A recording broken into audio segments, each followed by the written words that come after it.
Chapter 1. An Invitation to Tea. The morning mist clung to the village of St. Mary Mead like a shroud, though it promised to lift by 10 o'clock, revealing another of those perfect English summer days that made one forget the troubles of the world beyond the hedgerows. Miss Jane Marple adjusted her gardening gloves and surveyed her rose garden with the satisfaction of one who had spent 60-odd years learning the precise art of coaxing beauty from thorny stems. "Morning, Miss Marple," called Mrs. Dolly Bantry from over the low stone wall that separated their properties. Dolly was already dressed in what she considered her morning visiting costume, a blue tweed suit that had seen better decades but remained perfectly serviceable for intimidating tradespeople and calling upon neighbours. "Good morning, dear," Miss Marple replied, straightening slowly. Her joints reminded her daily that she was no longer the young woman who had once climbed these garden walls in pursuit of a neighbour's escaped cat. "You're about early today." Arthur insisted on an early breakfast. Some nonsense about the morning papers arriving late yesterday. Dolly's husband, Colonel Bantry, was a man of rigid habits, who treated any deviation from routine as a personal affront. "I don't suppose you've heard about the goings-on at Gossington Hall?" Miss Marple's pale blue eyes sharpened with interest, though her voice remained as mild as morning tea. "I'm afraid I haven't, dear. Has something happened?" Dolly glanced around conspiratorially, as though German spies might be lurking behind the delphiniums. "Well, you know how young Mrs. Jefferson, Marina Jefferson, not the mother-in-law, has been quite beside herself since her husband returned from London last month. I had noticed she seemed rather subdued at church last Sunday." Miss Marple had indeed noticed, along with the way Marina's gloved hands had trembled during the offertory, and how she dabbed at her eyes with a lace handkerchief that bore the initials M.R., not M.J., as one might expect. "Subdued," Dolly snorted. "The girl's been practising target shooting in their back garden. Bottles and tin cans lined up on the garden wall, if you please. Bang, bang, bang all morning yesterday. Nearly gave Arthur's poor heart another turn. How energetic of her." Miss Marple dead-headed a particularly stubborn rose, her movements economical and precise. "I don't suppose Mr. Jefferson approves of his wife taking up marksmanship." "Oh, Mark Jefferson's been encouraging it. Says it's good for her nerves. Though between you and me, Jane, I think the girl's nerves were perfectly fine until he came back from that mysterious trip to London. 3 weeks he was gone, mind you. Business, he said. But what sort of business keeps a man away from his new bride for 3 weeks? Miss Marple made a small sound of sympathy. She had lived long enough to know that the phrase mysterious trip to London rarely boded well for newly married couples. "Perhaps Mrs. Jefferson was inviting you to tea this afternoon. I believe I saw her speaking with Mrs. Price Ridley yesterday near the post office." "Oh, yes, that's exactly right. 2 o'clock at Gossington Hall. The whole thing was rather sudden. She only extended the invitation yesterday. Marina seemed quite insistent that it be today particularly. Said she had something important to discuss with the ladies of the village." Dolly's eyes gleamed with the prospect of gossip. "I do hope you'll come, Jane. You know how these young wives can be. All drama and no common sense." Miss Marple considered this. Marina Jefferson, formerly Marina Rudd, had arrived in St. Mary Mead 6 months ago as a bride of 25, which made her seem almost a child to the village's established ladies. She was beautiful in that particular way that made older women purse their lips and mutter about all that gold hair and no substance to speak of. But Miss Marple had observed something else in the young woman's large grey eyes during their brief encounters, a watchfulness that seemed incongruous with such apparent youth and frivolity. "I believe I would be delighted to accept," Miss Marple said finally, "though I do hope Mrs. Jefferson won't feel obligated to provide anything elaborate.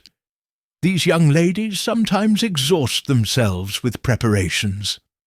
Oh, she's got that new girl, Mary, the one from Lower Paddock. Seems capable enough, though she's got a sullen way about her. Not like dear old Amy, who used to work for the Jeffersons." Dolly paused, then added with studied casualness, "Did you know Amy left rather suddenly? 2 weeks after Mr. Jefferson returned from London, gave notice one Tuesday, and was gone by Thursday." This was indeed interesting. Servants who left suddenly usually had excellent reasons for doing so, and those reasons were rarely reflected in the character references they received. Miss Marple filed this information away in the methodical way she processed all village intelligence. "Well then," she said aloud, "I shall look forward to seeing you at 2 o'clock.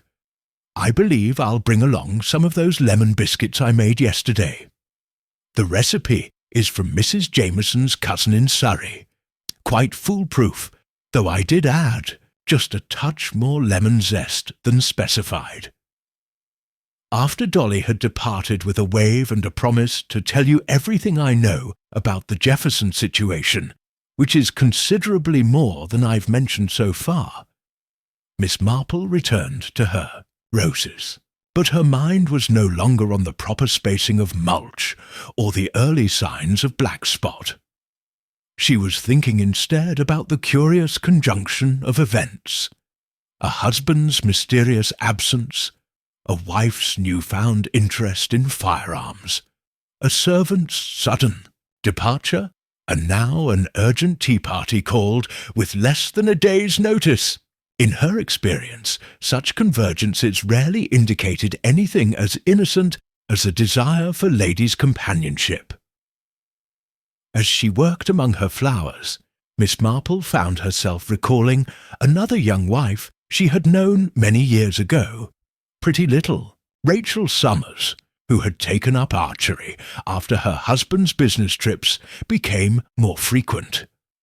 The whole village had thought it charmingly unconventional, right up until the morning her husband was found in his locked study with one of Rachel's practice arrows through his heart.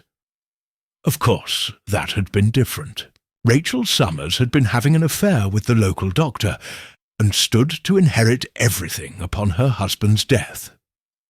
The circumstances here were entirely different, and Miss Marple chided herself for letting old memories colour her judgment of present situations. Still, as she gathered her gardening tools and prepared to go inside for her morning cup of tea, she found herself rather looking forward to 2 o'clock. After all, as her dear departed mother used to say, "Jane, my girl, there's nothing quite so instructive as watching people behave as though no one important is watching them."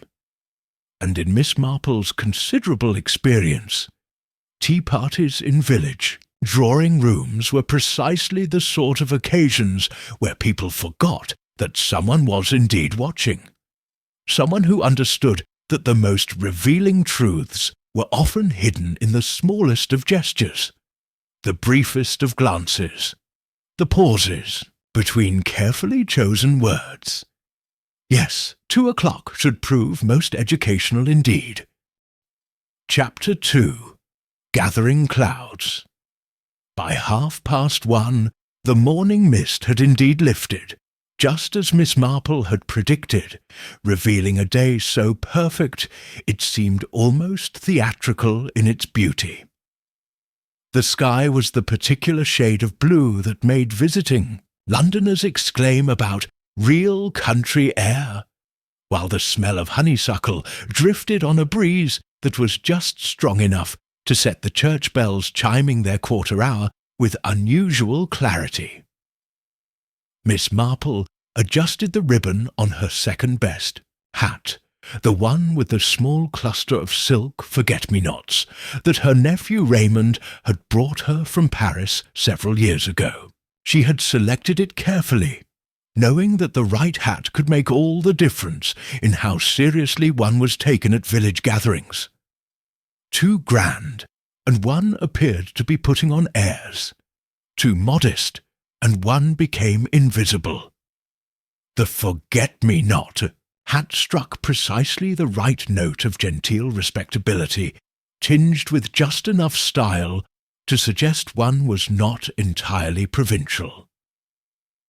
The walk to Gossington Hall took her along the High Street, past the post office where Mrs. Dane was arranging, a display of patriotic postcards in the window. "Support our boys," though which boys and where they might be was left pleasantly vague. And the baker's shop where Mr. Sandford was just removing the last batch of currant buns from the window, a sure sign that the afternoon tea trade would soon begin. "Good afternoon, Miss Marple," called Dr. Haydock from across the street. He was emerging from the chemist's shop with a small paper bag clutched in his hand.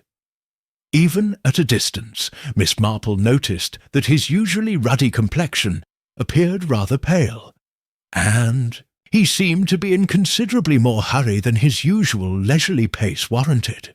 "Good afternoon, Doctor," she replied, but he was already striding away in the direction of the church, his medical bag swinging rather more vigorously than usual.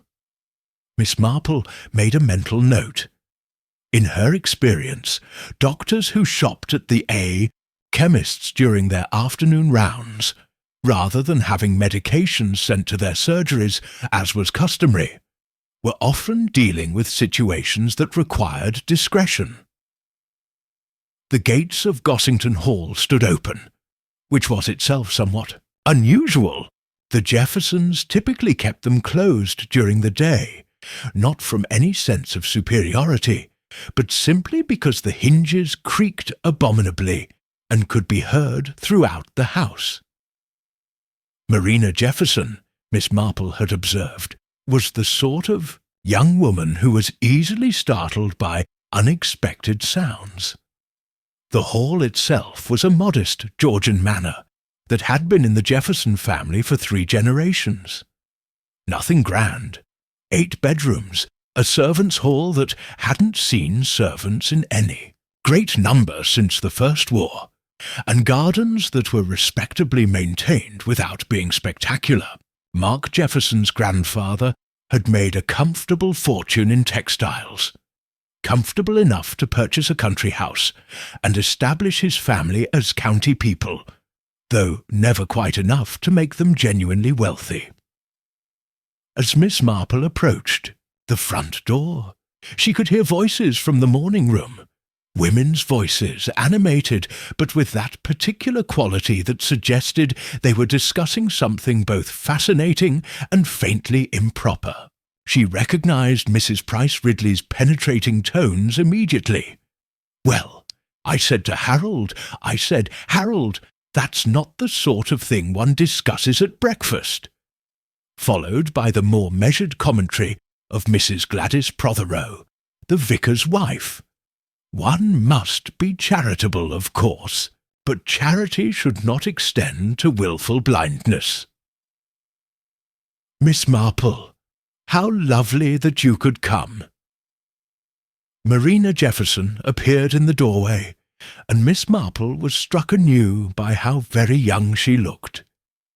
Today she wore a frock of summer weight, wool in a becoming shade of lavender blue, with a simple pearl necklace that had probably belonged to her mother-in-law. Her golden hair was arranged in soft waves that framed her face becomingly, and her complexion had that luminous quality that spoke of good health and careful attention to proper creams and powders. but there were shadows under her grey eyes that no amount of powder could disguise, and Miss Marple noticed that her hostess's smile seemed to require considerable effort to maintain. "Thank you so much for inviting me, dear," Miss Marple replied, offering the small basket that contained her lemon biscuits. "I do hope you haven't gone to too much trouble." "Oh, no trouble at all," Marina assured her, though her laugh sounded slightly strained. "Mary has been such a help, and Mrs. Bantry arrived early and insisted on arranging the flowers herself. You know how she is about roses." Indeed, Miss Marple did know. Dolly Bantry's relationship with flowers was one of benevolent dictatorship.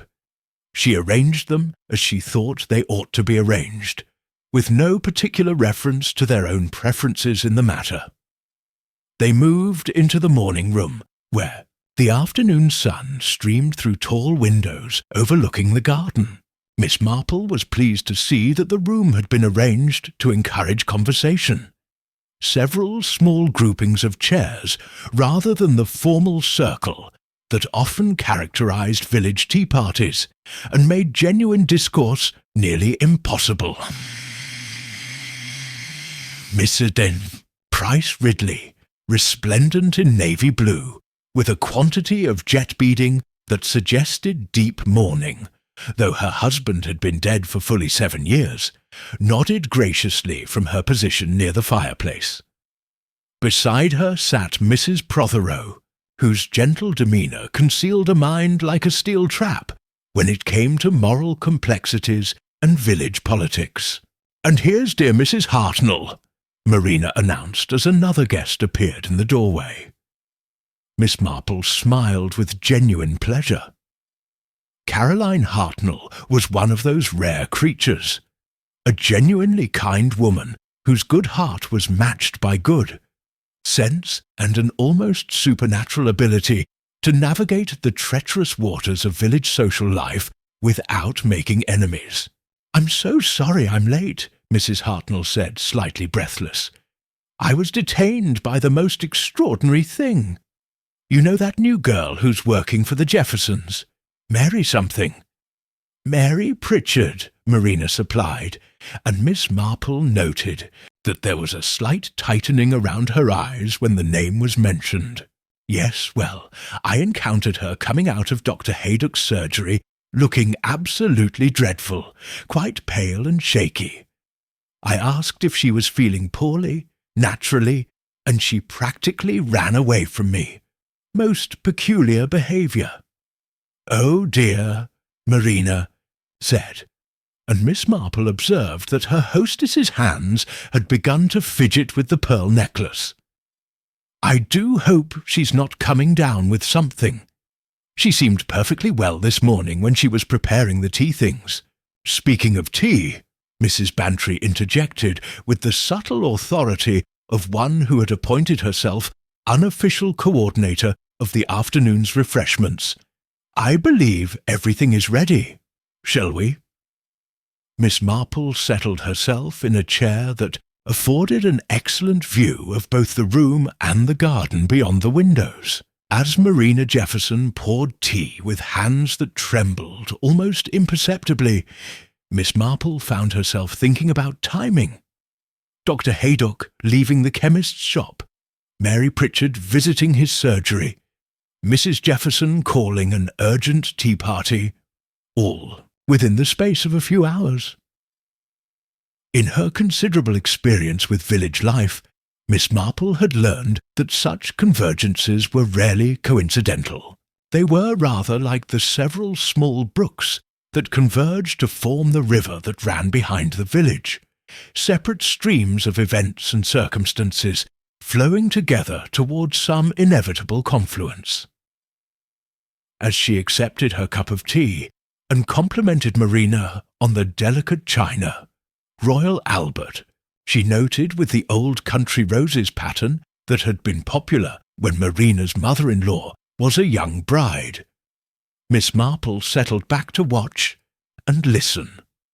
After all, As her dear father used to say, the most important part of any conversation, Jane, is not what people say, but what they don't say, and when they choose not to say it. Tea parties, in Miss Marple's experience, were rather like icebergs.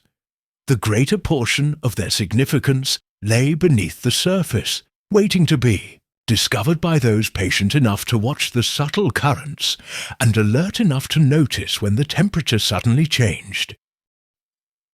Chapter 3. An Unexpected Discovery. The conversation began, as it so often did in St. Mary Mead, with the weather.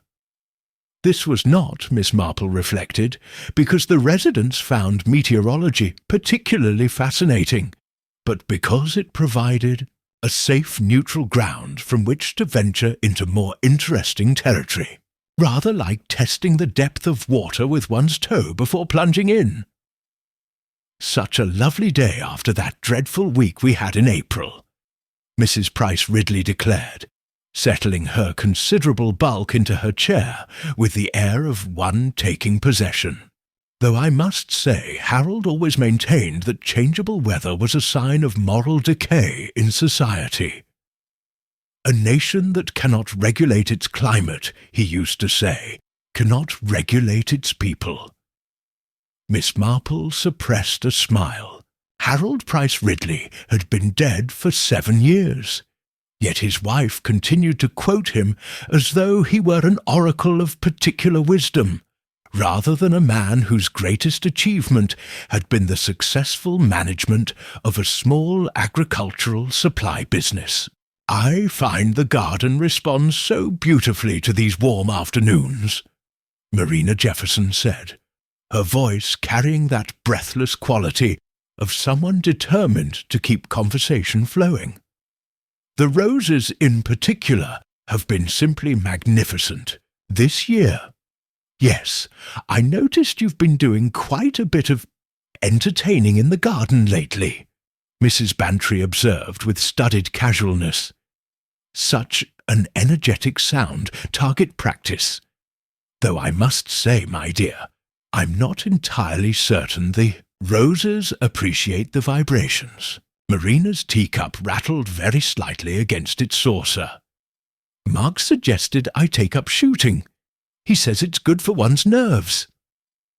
She laughed, but the sound held a brittle quality that reminded Miss Marple of ice cracking on a pond.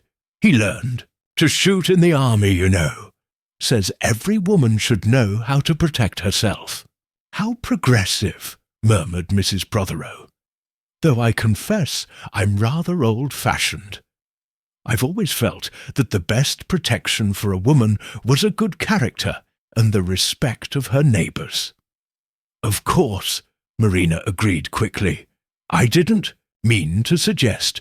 That is, Mark simply thought it might be a useful skill.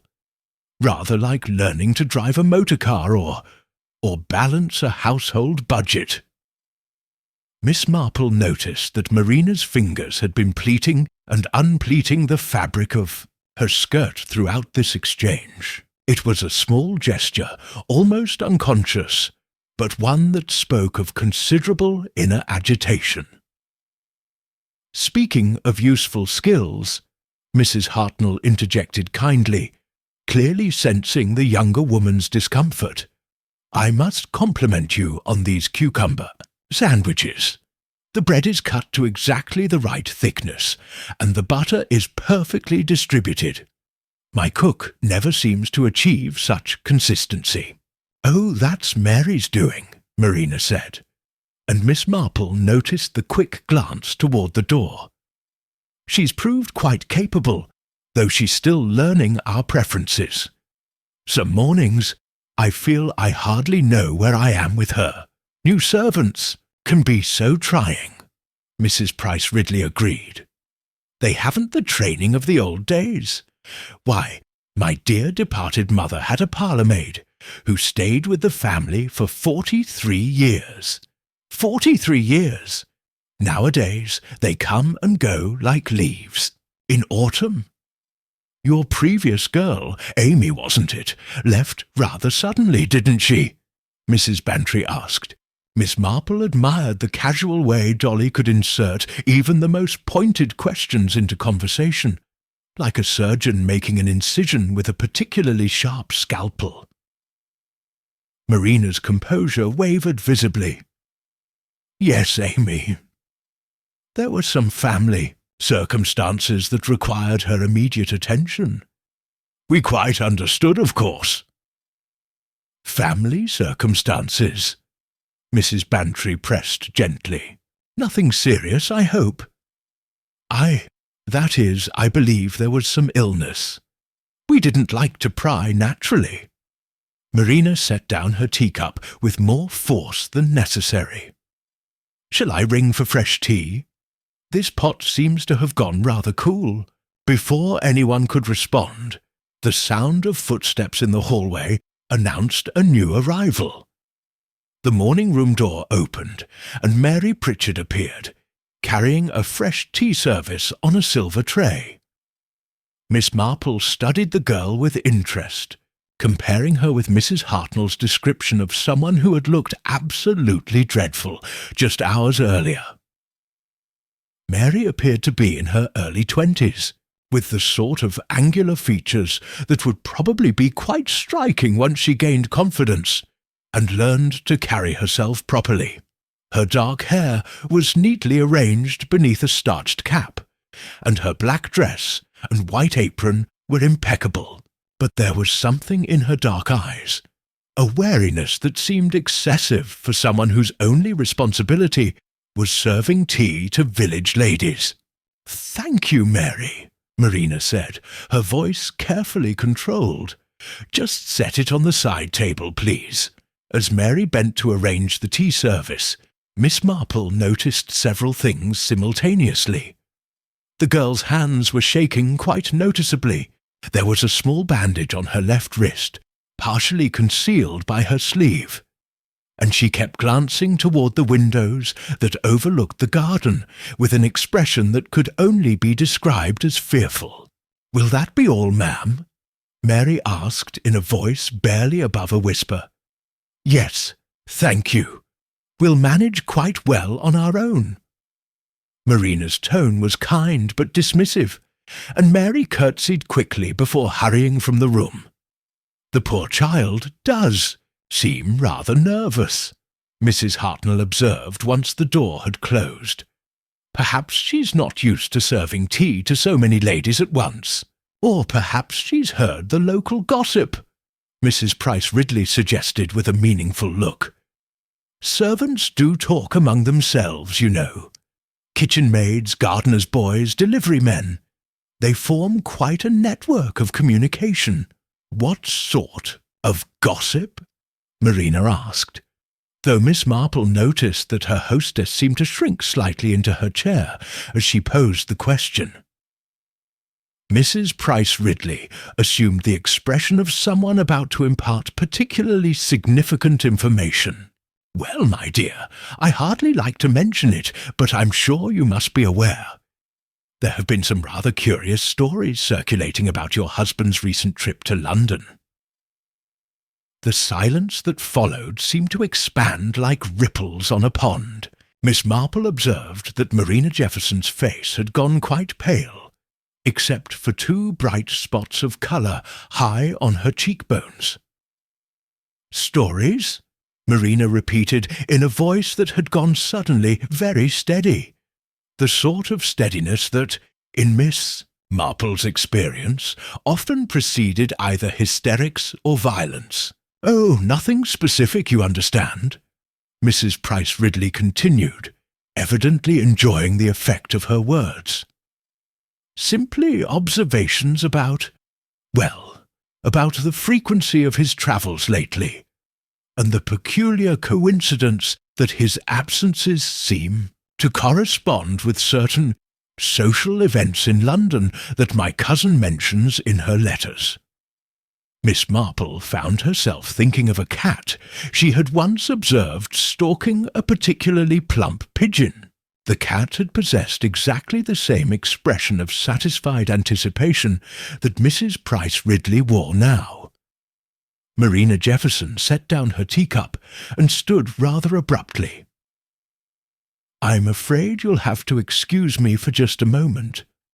I believe I heard, that is, I should check on, oh dear, I seem to have left something in the library that requires my immediate attention." She moved toward the door with the sort of controlled haste that suggested someone fighting the urge to run. But before she could reach the doorway, a scream pierced the afternoon quiet, a high, sharp sound that seemed to come from somewhere deep within the house. The ladies in the morning room sat frozen for a moment, teacups suspended halfway to lips, as though the sound had been so unexpected that their minds required several seconds to process its meaning. Then Marina Jefferson fainted. She simply crumpled to the floor with all the grace of a marionette whose strings had been cut, her lavender blue dress pooling around her like flower petals. Mrs. Hartnell sprang to her aid immediately, while Mrs. Bantry began fanning her with a copy of The Lady that had been lying on a nearby table. "Good heavens!" Mrs. Price Ridley exclaimed. "What on earth could have—" Another scream interrupted her, longer this time and unmistakably coming from the direction of the library. Miss Marple was already on her feet, her mind working with the swift precision that had served her well through 7 decades of observing human nature at its most revealing.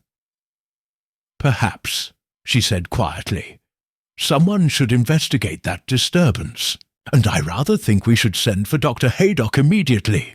As if in response to her words, the sound of running footsteps echoed through the hallway, and Mary Pritchard burst into the morning room, her face white with terror and her carefully arranged cap askew.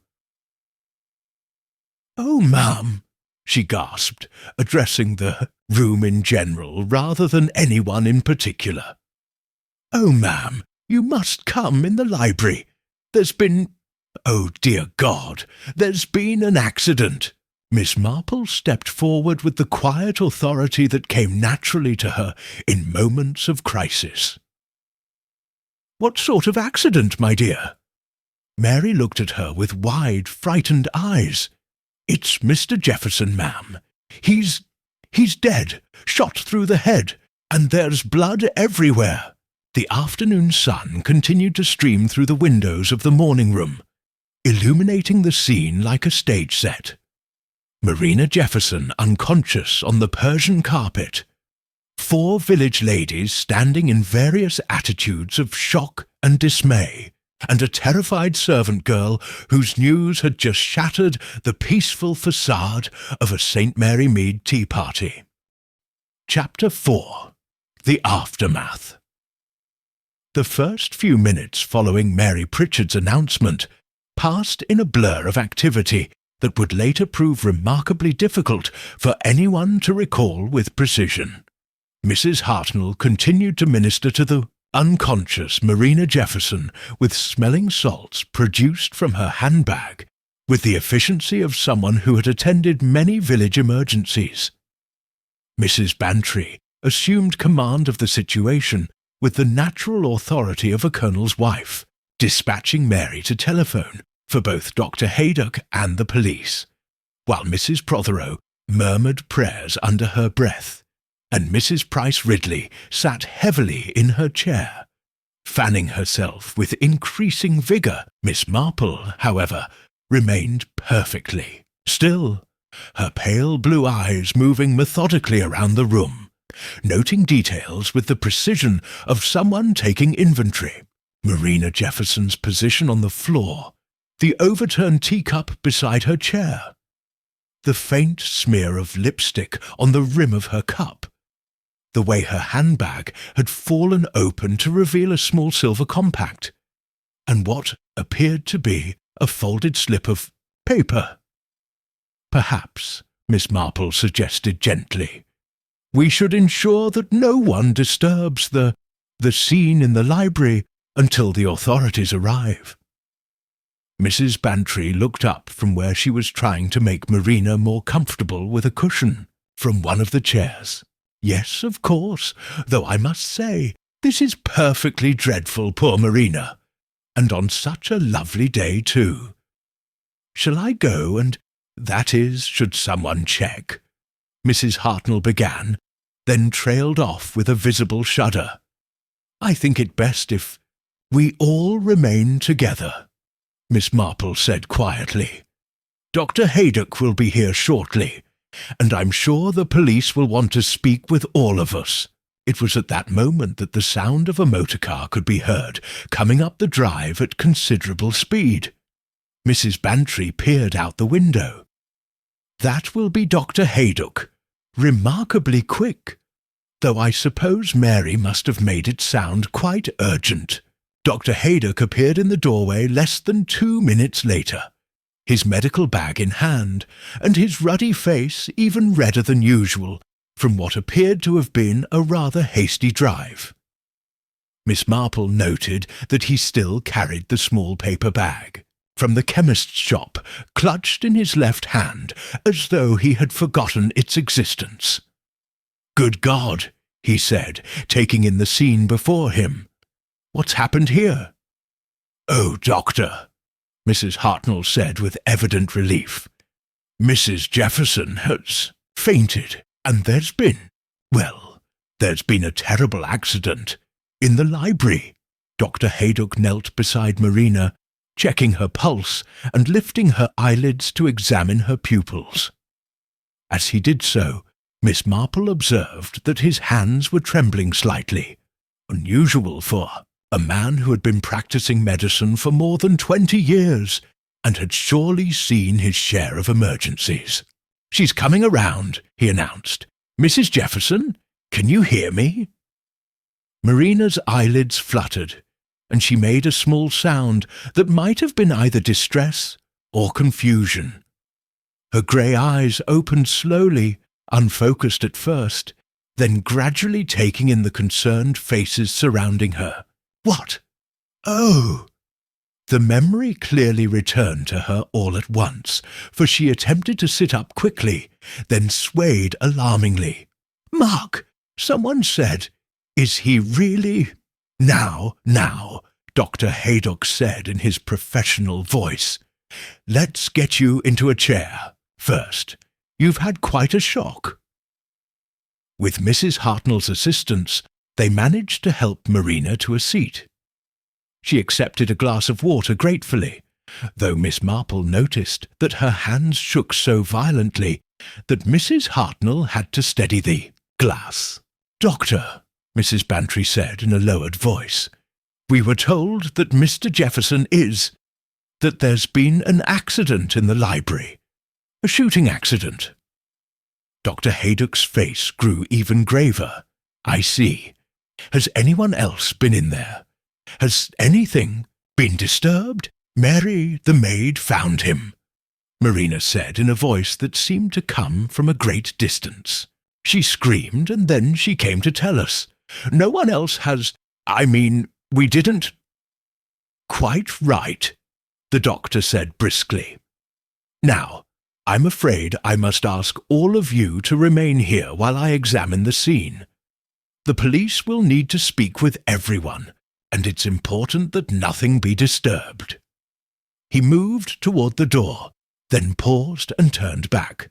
"Mrs. Jefferson, I'm going to leave you in these ladies' capable hands for the moment. Perhaps Mrs. Hartnell could prepare some sweet tea for the shock, you understand." After he left, an uncomfortable silence fell over the room. Marina stared out the window at the garden where, Miss Marple reflected, she had so recently been practising her marksmanship. Mrs. Price Ridley sat rigidly upright, her expression suggesting someone who was mentally composing a letter to the Times about the deplorable state of modern society. Mrs. Prothero continued her barely audible prayers, while Mrs. Bantry busied herself with rearranging the tea service. A futile gesture, since no one seemed inclined to eat or drink anything. "I simply cannot understand it," Marina said suddenly, addressing the room in general. "Mark was supposed to be in London today. He left this morning right after breakfast, said he had business to attend to, and wouldn't be back until this evening." Miss Marple made a mental note of this information. "What time did he leave, my dear?" "Oh, it must have been around 9:30. He was quite definite about it. Said he'd telephone this evening to let me know what train he'd be catching." Marina's voice grew smaller with each word, as though she were only now beginning to understand the implications of what had happened. "And you had no idea he'd returned?" Mrs. Hartnell asked gently. "None at all. If I'd known he was here, I never would have, that is, I would have included him in our tea party. He always enjoyed meeting the ladies from the village." Marina pressed her handkerchief to her eyes. "I still don't understand what he was doing in the library. He hardly ever went in there during the day." Mrs. Bantry and Miss Marple exchanged a meaningful glance. Both women had lived long enough to know that husbands who announced trips to London but were found dead in their own libraries during afternoon tea parties were rarely there by coincidence. "Did he often make these trips to London?" Mrs. Price Ridley inquired, with the delicacy of someone handling a piece of particularly fragile china. "Oh yes, quite regularly since he returned from his last lengthy stay there." Marina seemed unaware of how this statement might sound to her listeners. "Business matters, you know. Something to do with investments and property. I'm afraid I never quite understood the details." Before anyone could respond to this, the sound of another motor car, or rather, 2 motor cars, could be heard approaching at speed. Mrs. Bantry peered out the window again. "Police," she announced with the satisfaction of someone whose predictions had proven accurate. 2 cars, in fact, and that looks like Inspector Slack from Much Benham. Miss Marple sighed inwardly. Inspector Slack was a competent enough policeman, but he had the unfortunate tendency to focus on the most obvious explanation for any crime, and pursue it with single-minded determination. This sometimes led to swift resolutions of straightforward cases, but could be problematic when dealing with situations that were more complex than they initially appeared. "Well," she said quietly, settling back in her chair, "I suppose we shall all have quite an interesting afternoon." Mary Pritchard appeared in the doorway, looking even more distressed than before. Her cap was now considerably askew, and Miss Marple noticed that the bandage on her wrist had begun to unravel, revealing what appeared to be several small scratches beneath. "Begging your pardon, ma'am," she said to Marina, "but the police are here, and they're asking for you. The inspector wants to speak with everyone who was in the house when it happened." Marina rose unsteadily to her feet, then swayed again. Mrs. Hartnell moved quickly to support her. "Perhaps we should all go together," she suggested. "I'm sure the inspector will want to speak with each of us in turn." As they prepared to leave the morning room, Miss Marple paused to pick up her handbag. As she did so, she noticed something that had been hidden beneath Marina's chair. A small object that must have fallen from the young woman's handbag when she fainted. It was a single cartridge case, brass, and still smelling faintly of cordite. Miss Marple palmed it quickly and followed the others from the room. In her long experience with village mysteries, she had learned that sometimes the most important clues were also the most easily overlooked, particularly in the immediate chaos following a violent death. As they walked toward the library where Inspector Slack waited, Miss Marple reflected that this would not be a simple case of accidental shooting during target practice, as some might assume. The presence of the cartridge case in the morning room, combined with Mark Jefferson's unexpected presence in a house he was supposed to have left hours ago, suggested something far more complicated. And in Miss Marple's experience, complicated murders in quiet villages were rarely committed by strangers. Chapter 5. Questions and Evasions. Inspector Slack was a man who believed firmly in the value of first impressions, both giving them and receiving them.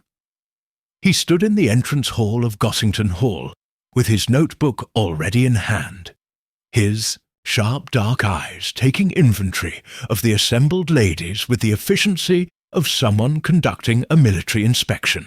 Behind him, Sergeant Lake hovered attentively, ready to take down every word with the sort of earnest dedication that had made him invaluable to his superior, despite his unfortunate tendency to ask obvious questions. "Now then," Inspector Slack began, his voice carrying the particular quality of authority that came from years of dealing with reluctant witnesses and suspected criminals. "I understand we have a shooting incident here. Dr. Haydock has confirmed that Mr. Mark Jefferson is deceased, shot through the head at close range. What I need to determine is exactly how this came to happen." Miss Marple noticed that he had chosen his words carefully. How this came to happen, rather than who shot him. A professional habit that suggested Inspector Slack was at least trying to keep an open mind, despite his reputation for jumping to conclusions. Marina Jefferson stood swaying slightly beside Mrs. Hartnell, her face still alarmingly pale. "Inspector, I still cannot understand what Mark was doing here. He left for London this morning and wasn't expected back until tonight." "Ah, yes, about that." Inspector Slack pulled out his notebook and flipped to a page he had apparently already prepared.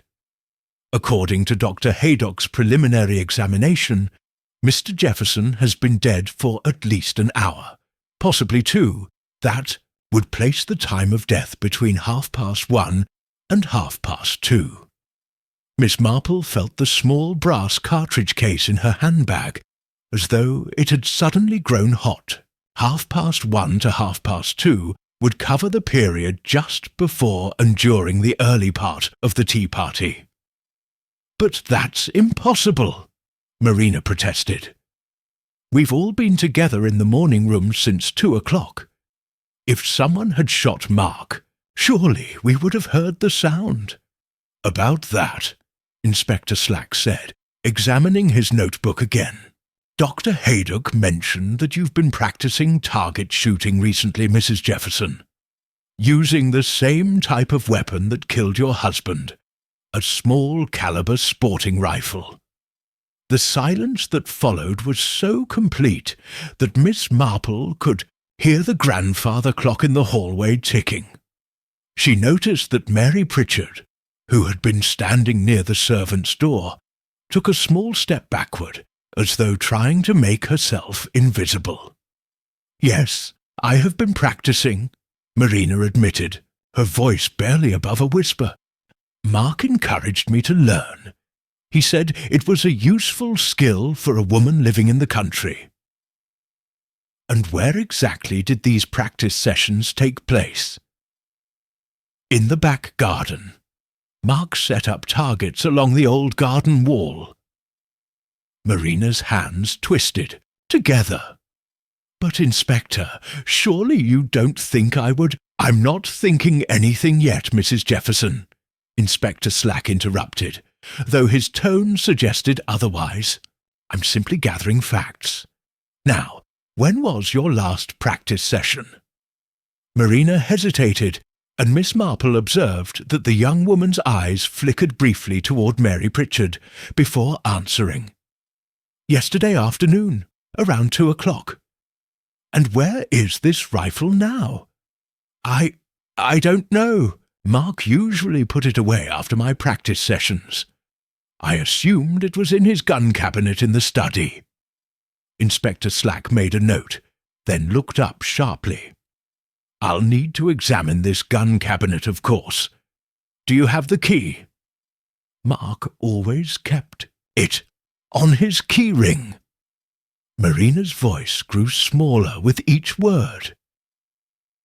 "Which brings us to another interesting point," the inspector continued, with the satisfaction of someone unveiling a particularly telling piece of evidence. "Dr. Haydock found no keys on Mr. Jefferson's person. No wallet either, for that matter. Strange things to be missing if this was a simple accident. Mrs. Bantry could contain herself no longer."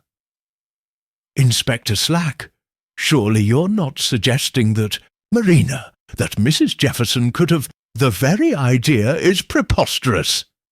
"I'm not suggesting anything, Mrs. Bantry," Inspector Slack replied with stiff politeness. "But facts are facts. Mrs. Jefferson admits to being skilled with the weapon that killed her husband. She was the last person known to have handled it. Her husband unexpectedly returned from what was supposed to be a business trip, and now he's dead in their library with his keys and wallet missing." Miss Marple cleared her throat gently. "Inspector, might I ask whether Dr. Haydock has examined the library thoroughly? I'm wondering about the position of the body, and whether there were any signs of disturbance." Inspector Slack looked at her with the faint surprise of someone who had forgotten she was there. "Dr. Haydock mentioned that Mr. Jefferson was found seated at the library desk. There was no sign of a struggle. The shot appeared to have been fired from the doorway." "How curious," Miss Marple murmured, as though speaking to herself. "One would think that if someone intended to rob Mr. Jefferson of his keys and wallet, there might have been some signs of a confrontation." Before Inspector Slack could respond to this observation, Mary Pritchard suddenly spoke up from her position near the servants' door. "Begging your pardon, Inspector, but I found something earlier. I didn't know if it was important." All eyes turned to the young woman, who seemed to shrink under the sudden attention. She reached into her apron pocket and withdrew a small silver key. "Where did you find this?" Inspector Slack demanded, stepping forward. "In the morning room, sir, under one of the chairs. I thought perhaps one of the ladies had dropped it, but none of them claimed it when I asked." Marina gasped audibly.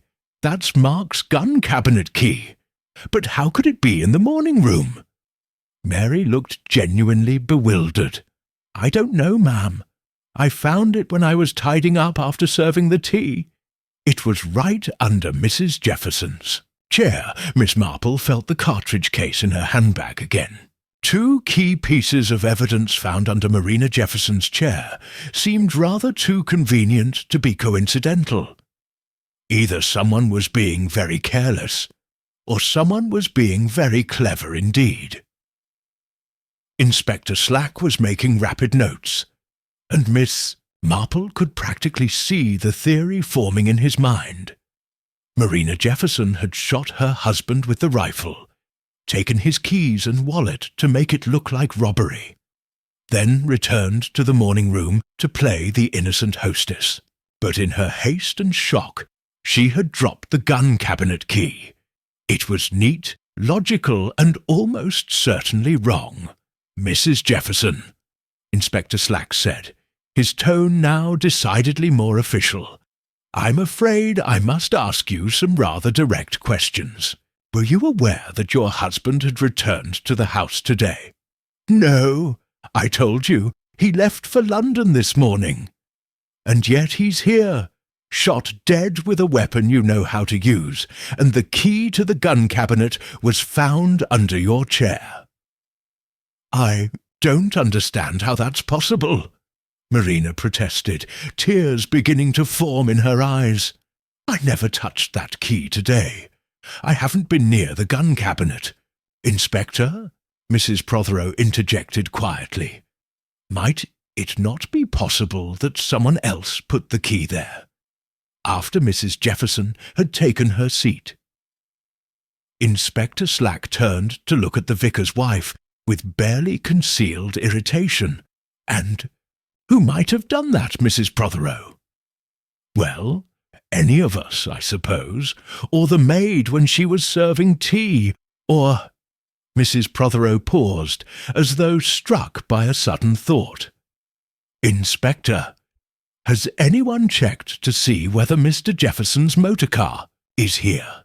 If he returned from London, he must have driven. And if someone killed him for his wallet, surely they would have taken the car as well."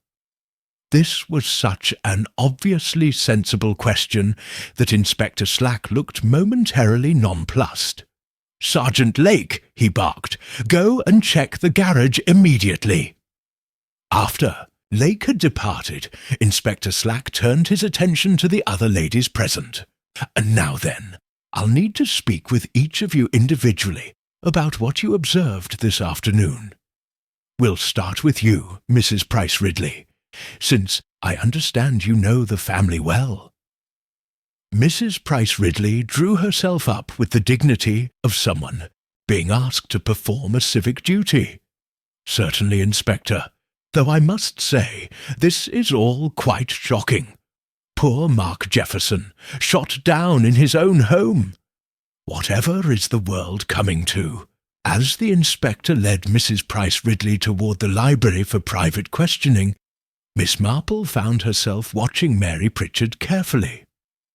The girl had relaxed considerably since producing the gun cabinet key, as though she had passed some sort of test.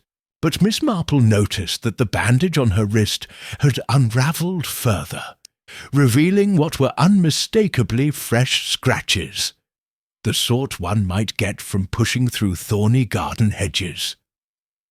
Or, she reflected, the sort one might get from handling something rough and metallic in great haste. "Mary," she said gently, "that's quite a nasty scratch you have there.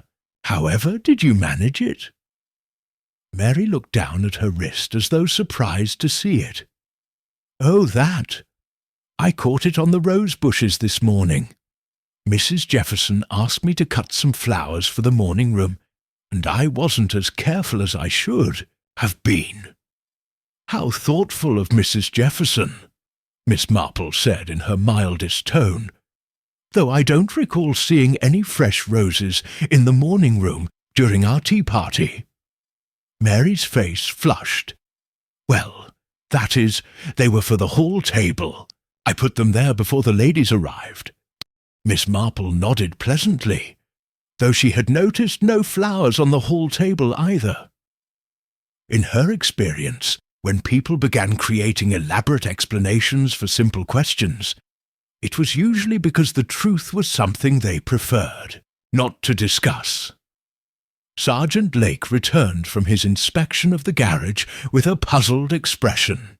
"Inspector," he reported, "Mr. Jefferson's motor car is there all right, but it's stone cold.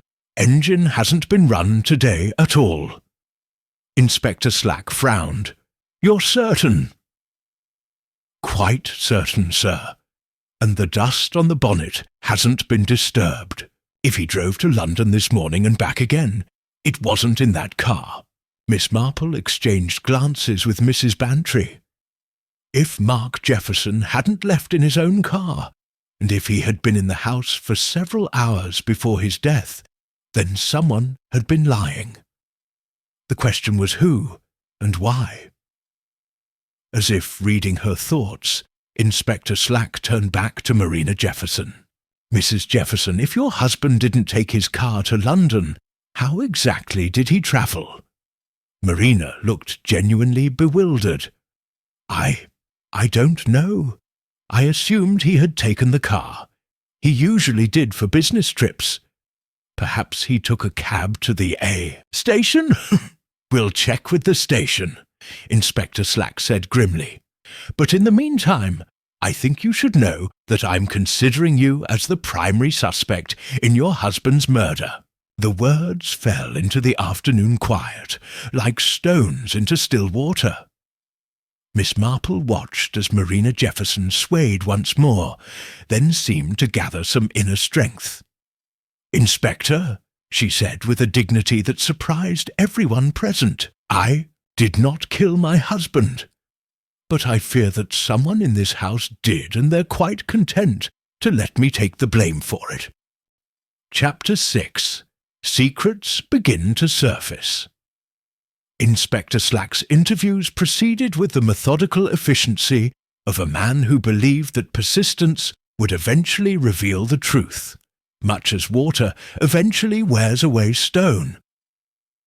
One by one, the ladies were called into the library, emerging afterward with the slightly shell-shocked expressions of people who had been required to account for their every movement and thought during what should have been a perfectly ordinary afternoon tea.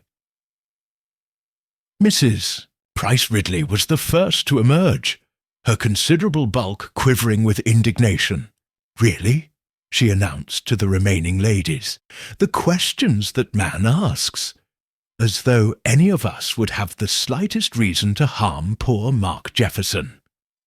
Though I must say," she added with characteristic directness, "some of the answers I gave may prove rather illuminating." Miss Marple looked up from her knitting.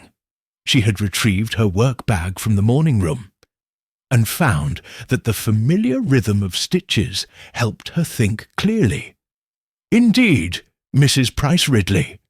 In what way? Well, naturally, I felt obliged to mention the conversation I had with Harold Timmins at the post office yesterday. Harold, you know, who manages the railway station bookings. He mentioned that Mark Jefferson had purchased a return ticket to London 3 weeks ago, but had only used the outbound portion. Never collected the return, apparently."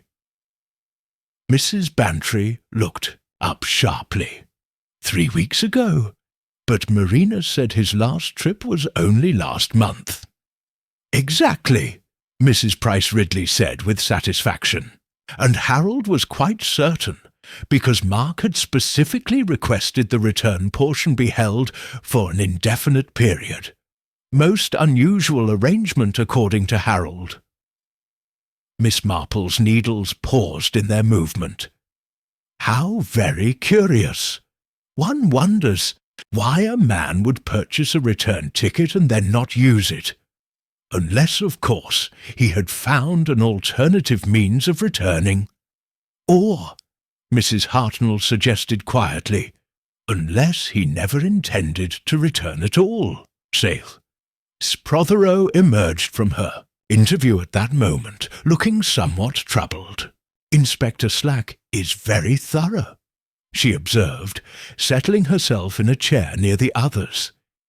"He was particularly interested in what I might have observed about the relationships within this household." "What did you tell him?" Mrs. Bantry asked. "Only what I had observed, of course, but I confess I felt rather uncomfortable mentioning poor Amy's sudden departure. It seemed disloyal somehow, speaking of a servant who isn't here to defend herself." Miss Marple set down her knitting entirely. "Amy? You knew Amy well?" "Oh, yes. She came to me for a character reference when she left. Such a nice girl, though. She seemed quite distressed about something. She mentioned—" Mrs. Prothero paused, clearly uncertain whether she should continue. "Please," Marina Jefferson said from her corner, where she sat with a cooling cup of tea clutched between her hands. "If it has any bearing on what's happened, I need to know." Mrs. Prothero looked at her with sympathy. "Amy mentioned that she had seen something she wasn't supposed to see." She wouldn't say what exactly, but she seemed quite frightened. Said she couldn't stay in a house where people weren't what they seemed to be. Before Marina could respond to this revelation, Mrs. Hartnell was summoned for her interview. She was gone for considerably longer than the others, and when she emerged, she looked unusually grave.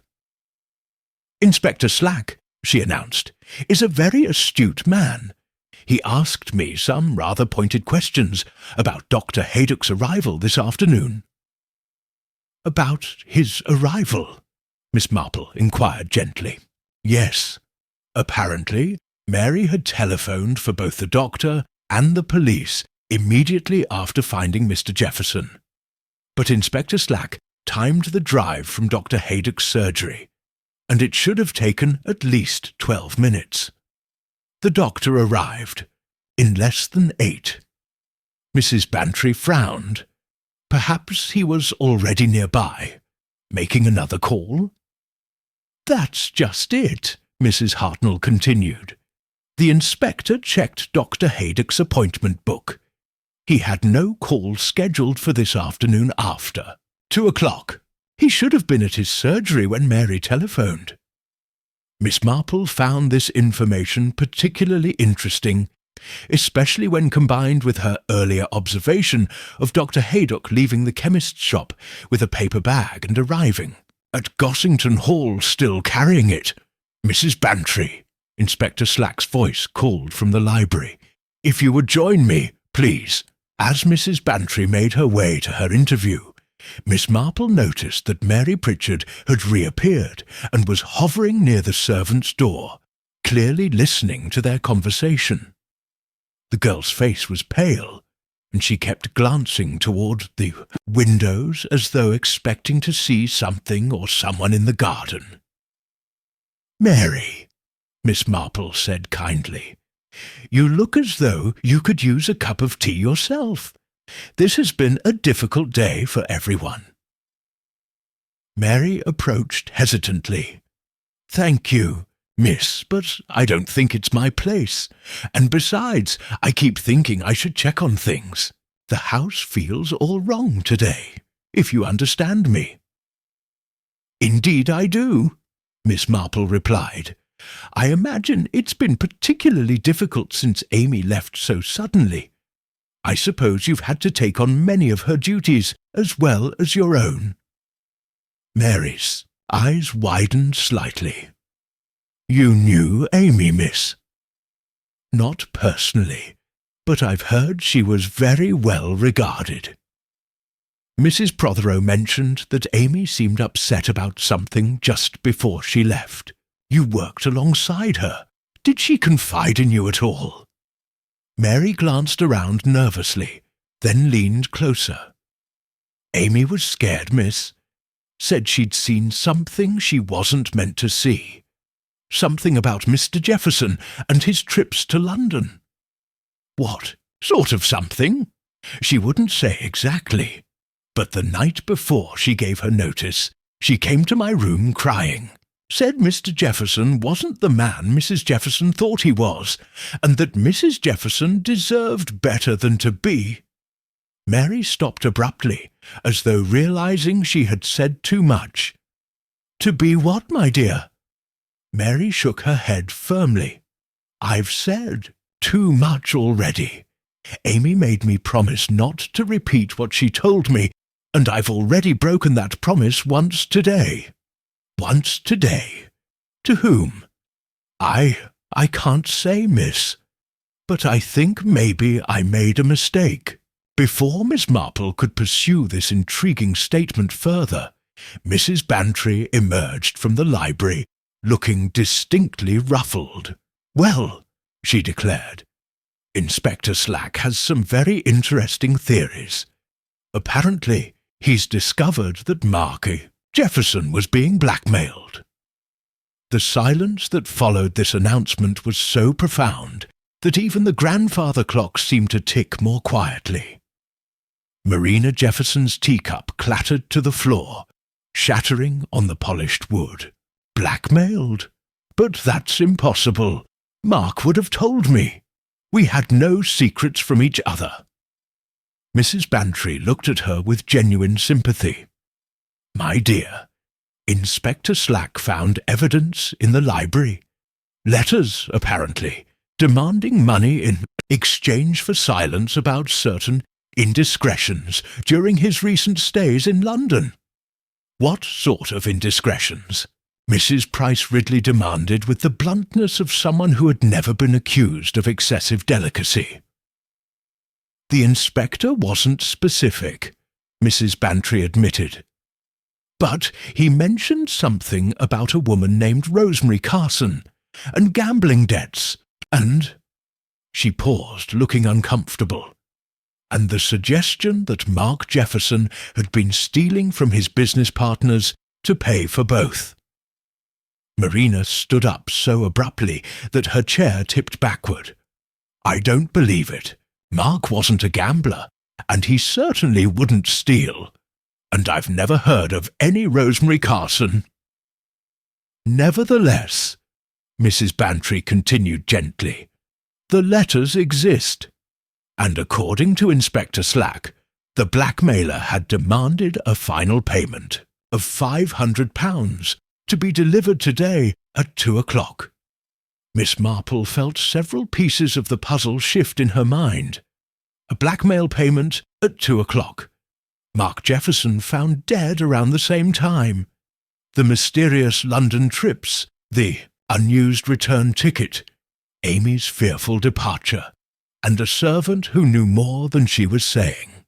"Mrs. Bantry," she said quietly, "did Inspector Slack mention whether this money was found in the library?" "That's just it. It wasn't. Neither the money nor the blackmail letters were anywhere to be found. Inspector Slack believes the killer took them along with Mark's wallet and keys to make it appear to be a simple robbery." Mary Pritchard made a small sound that might have been a gasp or a stifled sob. And when Miss Marple looked at her, the girl's face had gone completely white. "Mary," Miss Marple said gently, "are you feeling quite well?" I need some air," Mary stammered. "May I be excused, Mrs. Jefferson? I feel rather faint." Marina, still reeling from the revelations about her husband, nodded absently. Mary hurried from the room, and Miss Marple noticed that she went not toward the servants' quarters, but towards the front door. "Miss Marple," Inspector Slack's voice called. "Your turn, if you please."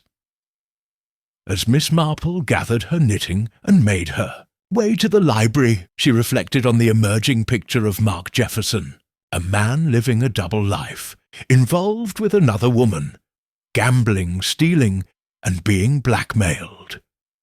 A man who had returned home unexpectedly on the day he was supposed to meet his blackmailer. But there was something that didn't quite fit. Her experience, blackmail victims who decided to fight back rarely did so by sitting peacefully at their library desk, waiting to be shot, and blackmailers rarely left behind the very evidence that might lead to their identification. No, there was something else at work here, something that had little to do with blackmail, and everything to do with secrets that ran far deeper than anyone yet suspected. As she entered the library, Miss Marple was struck by how ordinary it looked, considering that a man had died violently in it just hours ago. The desk had been cleared, the carpet cleaned, only a small chalk outline on the floor, and a faint smell of carbolic soap hinted at what had occurred. Inspector Slack looked up from his notes as she entered. "Miss Marple, isn't it? I understand you were among the last to see Mrs. Jefferson before the body was discovered." "Indeed," Miss Marple replied, settling herself in the chair he indicated. "Though I must say, Inspector, Mrs. Jefferson wasn't the only person behaving rather strangely this afternoon." Inspector Slack's eyebrows rose. "Oh? And who else would you consider to have behaved strangely?" Miss Marple smiled her gentle smile. "Well, for one thing, Inspector, I'm rather curious about why Dr. Haydock arrived here, carrying a package from the chemist's shop. A package he'd collected less than an hour before the murder was discovered. The doctor's movements are being investigated," Inspector Slack replied stiffly. "Of course," Miss Marple agreed pleasantly. "And I'm sure you'll also want to investigate why Mary Pritchard was so eager to provide you with the gun cabinet key she claimed to have found. In my experience, servants who discover incriminating evidence usually try to avoid getting involved, not volunteer information that might make their employers appear guilty." Inspector Slack's pen paused over his notebook. "Are you suggesting that Miss Pritchard planted that key?" "I'm not suggesting anything," Miss Marple said mildly. "I'm simply observing that in a case with this many convenient coincidences, one might want to look very carefully at what appears to be obvious." She paused, then added with apparent casualness, "Oh, and Inspector, when you search the garden, you might want to pay particular attention to the rose bushes near the library windows. I suspect you'll find them rather more interesting than they initially appear." Chapter 7. Hidden Connections. Inspector Slack's pen hovered over his notebook for several moments before he looked up at Miss Marple with a mixture of curiosity and suspicion. "The rose bushes, you say? And what exactly do you think I might find there?" "I'm sure I couldn't speculate," Miss Marple replied with perfect innocence.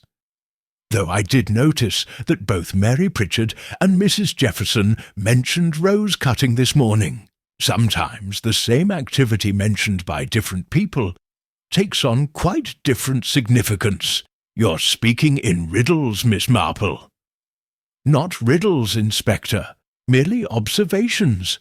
For instance, Mary claimed she scratched her wrist cutting roses for the hall table, but there were no roses on the hall table when we arrived, and when questioned further, she changed her story to cutting them for the morning room, where we also saw no fresh roses." Inspector Slack made several notes, then looked up again. "You seem to have paid remarkable attention to details for someone who was supposedly just attending a tea party." Miss Marple smiled. "I find that at my age, Inspector, one tends to notice small things precisely because they often prove to be not so small after all." After her interview concluded, Miss Marple returned to the others to find the atmosphere considerably more strained than when she'd left. Marina Jefferson sat apart from the other ladies, her hands folded tightly in her lap, while the others clustered together in a way that suggested they had been discussing her in her absence. "Miss Marple," Mrs. Bantry said with evident relief, "Inspector Slack has asked us all to remain here while he conducts a search of the house and grounds. I do hope it won't take too much longer. This whole business has been quite exhausting." "I'm sure the inspector is being as thorough as necessary," Miss Marple replied, settling herself back in her chair. She noticed immediately that Mary Pritchard had not returned from her need for her air, nor could she see any sign of the girl through the windows overlooking the garden. Mrs. Price Ridley leaned forward with the expression of someone who had been saving a particularly choice piece of information. "While you were with the inspector, my dear, we've been discussing some rather interesting connections that have come to light." "Indeed?" "Yes. It seems Mrs. Hartnell's cousin in Much Benham mentioned seeing Mark Jefferson dining at the Crown Hotel there last Thursday evening with a young woman, a blonde young woman who was definitely not his wife." Marina's face flushed, but she said nothing. More interesting still, Mrs. Price Ridley continued with relish, is that Mrs. Protheroe's shopping expedition to Much Benham yesterday involved a stop at the bank, where she happened to encounter Mr. Reginald Pemberton from Jefferson's firm. Mr. Pemberton seemed quite agitated, and mentioned something about missing funds and urgent audits. Miss Marple observed Marina carefully. The young woman showed surprise at these revelations, but not the sort of shock one might expect from a wife hearing about her husband's infidelities and embezzlement for the first time.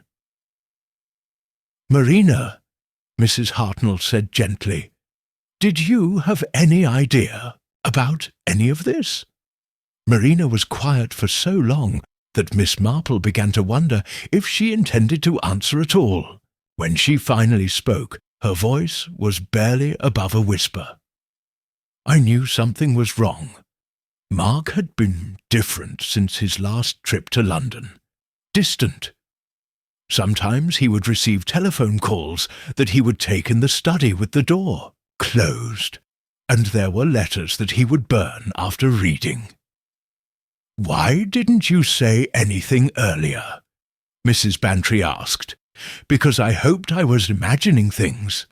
Because I wanted to believe that whatever was wrong could be fixed." Marina's voice grew stronger. "And because I was afraid." "Afraid of what, dear?" "Of what I might discover if I started asking questions." Miss Marple found this response particularly revealing. In her experience, wives who truly suspected their husbands of serious wrongdoing either confronted them directly or began their own quiet investigations. Marina's reaction suggested something else entirely. Someone who already knew the truth and was trying to avoid acknowledging it. The sound of boots on gravel indicated Inspector Slack's return from his search of the grounds. He entered the room, with Sergeant Lake behind him, both men looking rather grim. "Mrs. Jefferson," Inspector Slack said without preamble, "I need to ask you about the shooting practice you mentioned, specifically where you disposed of the spent cartridges. I never really thought about it. Mark usually cleaned up afterward. I assumed he put them in the dustbin." "I see. Because I've just found something rather interesting in the rose bed near the library windows." He held up a small evidence bag containing what appeared to be brass cartridge cases. Several spent cartridges, but thrown there quite recently. The brass is still bright, no signs of weather exposure. Miss Marple felt a small thrill of vindication.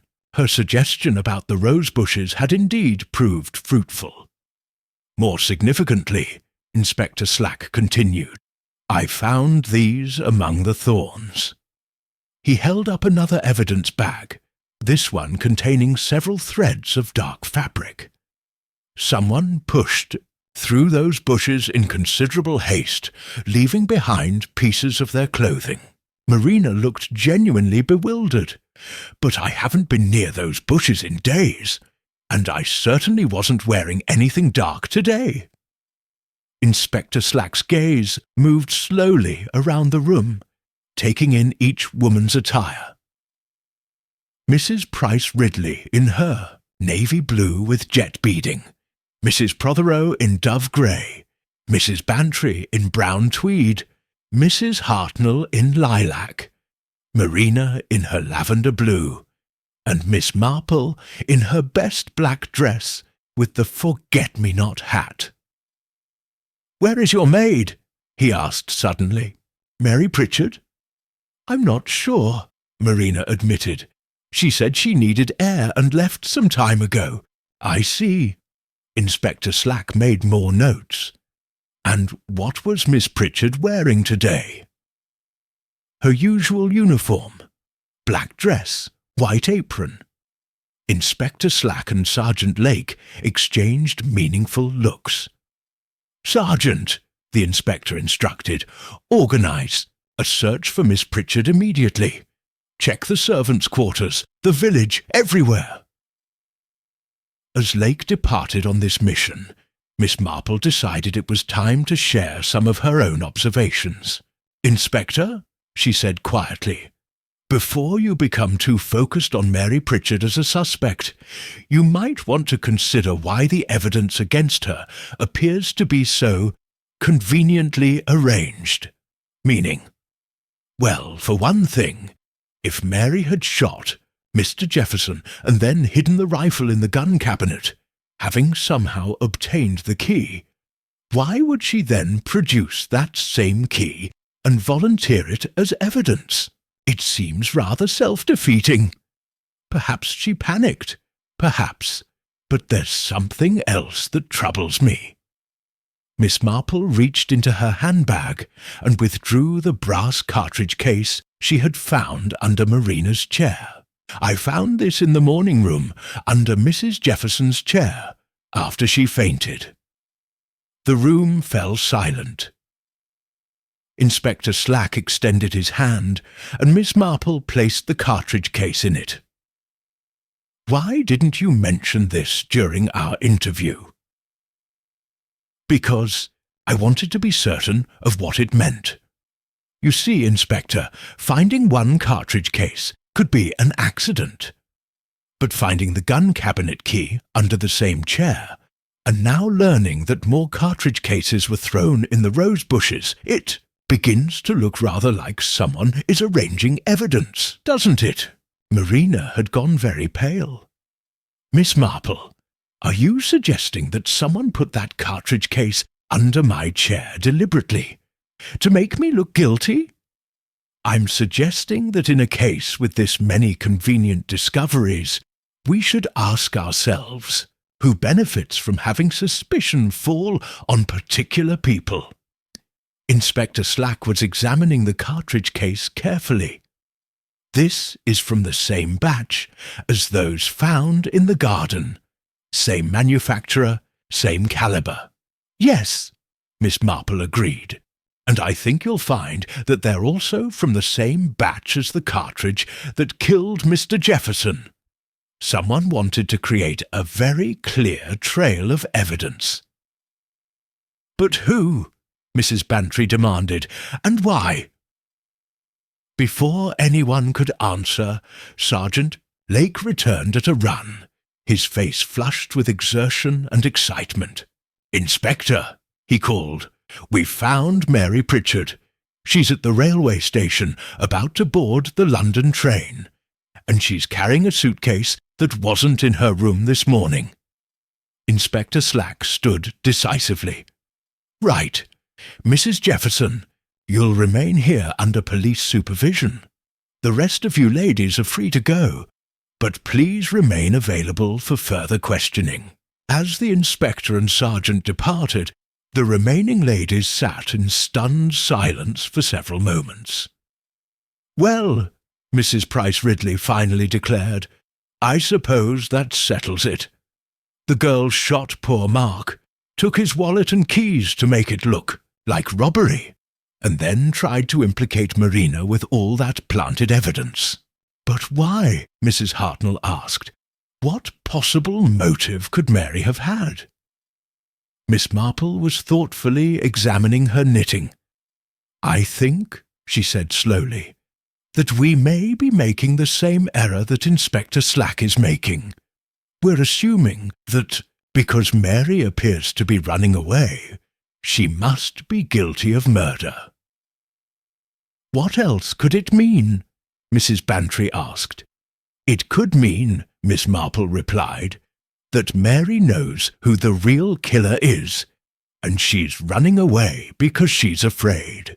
After all, if she had killed Mr. Jefferson, would she really have been so eager to provide evidence that would point to Mrs. Jefferson? Or might she have been trying to throw suspicion off the real murderer?" Marina looked up sharply. "You think Mary was protecting someone?" "I think," Miss Marple said gently, that Mary Pritchard knew far more about what was happening in this house than she ever let on. And I suspect that what Amy saw, the thing that made her leave so suddenly, Mary saw as well. She paused, then added with characteristic understatement, "The question now is whether Inspector Slack will catch Mary before someone catches her. Because I have the uncomfortable feeling that Mary Pritchard may be in considerably more danger than the inspector realizes." As if to punctuate her words, the telephone in the hallway began to ring with an urgency that seemed almost ominous in the gathering dusk of the afternoon. Chapter 8. An Urgent Call. Mrs. Bantry rose automatically, as though to answer the telephone, then hesitated. I suppose with Mary not here and the inspector gone, someone should. Marina Jefferson stood slowly, smoothing her skirt with hands that still trembled slightly. "It's my house," she said with quiet dignity. "I should answer it." She moved toward the hallway, and Miss Marple noticed that her step was steadier than it had been earlier, as though the accumulation of revelations had somehow strengthened rather than weakened her resolve. The other ladies fell silent, straining to hear but trying to appear as though they weren't listening. Marina's voice carried clearly through the open doorway. "Gossington Hall. Yes, this is Mrs. Jefferson." "What? When?" "I see. No, I haven't heard from her since." "Yes, I understand. Thank you for calling." She returned to the morning room with an expression of deep concern. "That was Dr. Haydock. He's just returned from an emergency call to the railway station." "The railway station?" Mrs. Hartnell asked sharply. "Was it about Mary Pritchard?" Marina nodded gravely. Mary collapsed while being questioned by Inspector Slack. "She's been taken to the cottage hospital. Dr. Haydock says she was in a state of complete nervous exhaustion, but before she collapsed, she kept repeating that she had to protect Mrs. Jefferson and that they would blame the wrong person." Miss Marple set down her knitting with considerable deliberation. "Did Dr. Haydock mention whether Mary had said anything else? About what specifically she was trying to protect you from? He said she was delirious, but she kept mentioning someone named Rosemary, and something about the letters being wrong, and the real secret." Marina sank back into her chair. "I still don't understand any of this. Who is this Rosemary Carson, and what letters?" Mrs. Price Ridley cleared her throat with the air of someone about to impart significant information. "As it happens, my dear, I may be able to shed some light on that matter. You see, I've been thinking about that name ever since Inspector Slack mentioned it. Rosemary Carson. I knew I'd heard it somewhere recently." All eyes turned to her expectantly. It was in the society pages of the Times about 3 weeks ago. A Miss Rosemary Carson was mentioned in connection with a charity gala in London. But what caught my attention was that she was described as the former Miss Rosemary Rudd. Marina's face went completely white. "Rudd? But that's my maiden name." "Exactly," Mrs. Price Ridley said with satisfaction. "I thought it might be significant. A rather unusual coincidence, wouldn't you say?" The silence that followed was broken by Mrs. Prothero's gentle voice. "Marina, dear, do you have a sister? A cousin, perhaps?" Marina's voice was barely audible. "I have a sister, older sister. We haven't spoken in several years. There was a family disagreement when I became engaged to Mark. She said terrible things about him, about his character, about his intentions. We parted on very bad terms." Miss Marple felt another piece of the puzzle click into place. "And your sister's name would be Rosemary?" "Yes, but she couldn't." Marina stopped, her eyes widening as implications began to dawn on her. "You don't think that the woman in the blackmail letters, the one Mark was supposed to be having an affair with, was actually your sister?" Miss Marple finished gently. "Who might have had her own reasons for wanting to destroy your marriage." Mrs. Bantry leaned forward. "But if this Rosemary was your sister, and she was blackmailing Mark, why would she use a false name in the letters? Why not confront him directly?" "Because," Miss Marple said thoughtfully, "I don't think she was blackmailing him at all. I think someone wanted us to believe she was.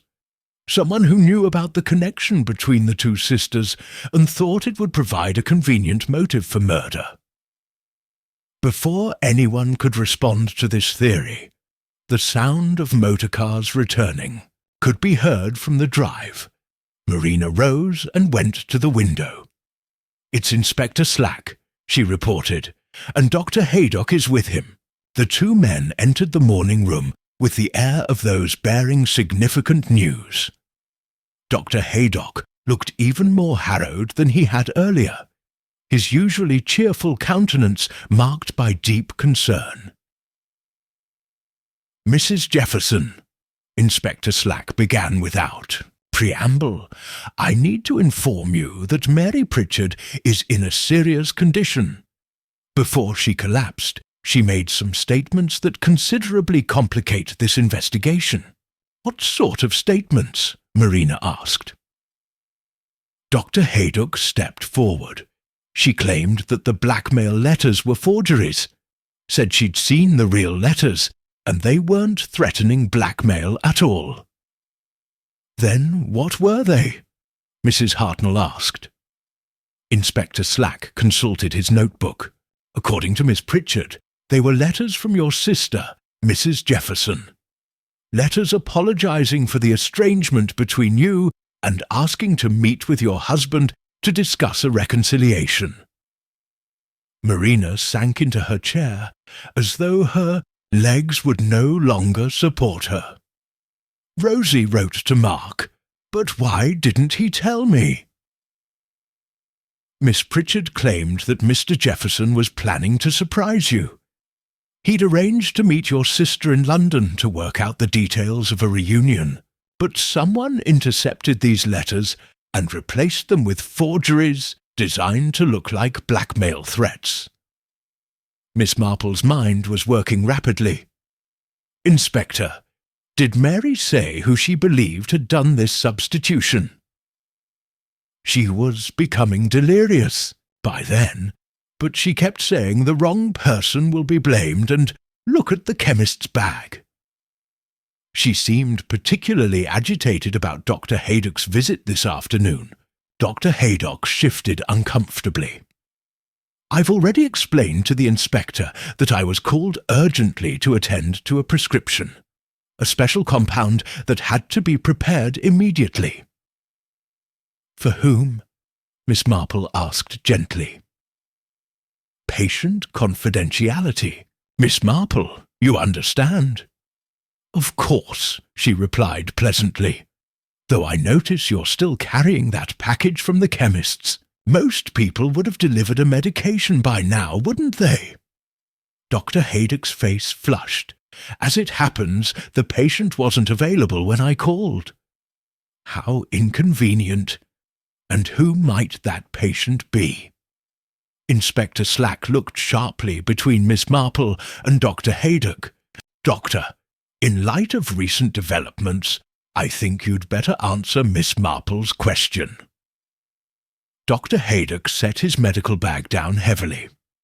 "Very well. The prescription was for Mary Pritchard. She'd come to my surgery earlier today in considerable distress, claiming someone had been poisoning her. She wanted something to counteract the effects and help her think clearly." "Poisoning her?" Marina gasped. But who would... That's what I was hoping to find out by giving her the medication and questioning her further, Dr. Haydock continued. But when I arrived here and learned what had happened, I thought it best to observe rather than complicate what was already a confused situation. Miss Marple nodded thoughtfully. How very wise. And presumably Mary's claim about being poisoned was related to her knowledge about the forged letters. She believed someone was gradually drugging her to make her confused and unreliable as a potential witness, small doses of something in her food or drink that would make her seem unstable if she tried to tell what she knew. Inspector Slack's face had grown increasingly grim during this exchange.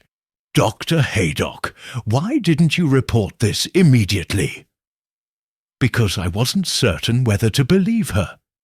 Servants sometimes make accusations against their employers for various reasons. I wanted to investigate quietly first. Mrs. Bantry looked up sharply. But if Mary was being drugged to keep her quiet, and if she knew about the forged letters, then someone else in this house must have... She stopped abruptly, and Miss Marple saw understanding dawn on several faces simultaneously. Someone else in the house had access to Mary's food and drink, someone who knew about the letters and had reason to prevent Mary from revealing the truth. Someone who had been carefully arranging evidence to point suspicion away from themselves and toward Marina Jefferson. Inspector, Miss Marple said quietly, I believe you need to consider who had the most to gain from Mark Jefferson's death, and the most to lose if the truth about those letters came out. Inspector Slack was already making rapid notes. You're suggesting that someone killed Mr. Jefferson not because of blackmail or adultery, but to prevent him from reconciling with his sister-in-law? I'm suggesting that the motive might be far simpler than any of us realized, Miss Marple replied. Sometimes people kill not to hide what they've done, but to hide who they really are. Dr. Haydock had grown very still. Miss Marple, are you implying that one of us... I'm implying nothing, Doctor, but I am observing that Mary Pritchard's collapse at the railway station was very convenient for someone, and I can't help wondering whether her medication was the first attempt to keep her quiet, or merely the most recent one. The room fell silent except for the tick of the grandfather clock and the rustle of papers as Inspector Slack continued his notes. Outside, the afternoon was fading into evening, and the shadows in the morning room had grown long and deep. Miss Marple picked up her knitting again, but her fingers moved slowly and thoughtfully. In her experience, when cases reached this point, when all the obvious explanations had been exhausted and the truth began to emerge from beneath layers of deception, it was often the smallest, most overlooked detail that would provide the key to everything, and she had the distinct feeling that such a detail was very close to revealing itself. Chapter 9. The Web Unravels. The shadows in the morning room had grown considerably longer when Inspector Slack closed his notebook with a decisive snap. Right then, I think it's time we had a more thorough examination of this house. Dr. Haydock, I'll need you to accompany me to verify any medical aspects of what we might find.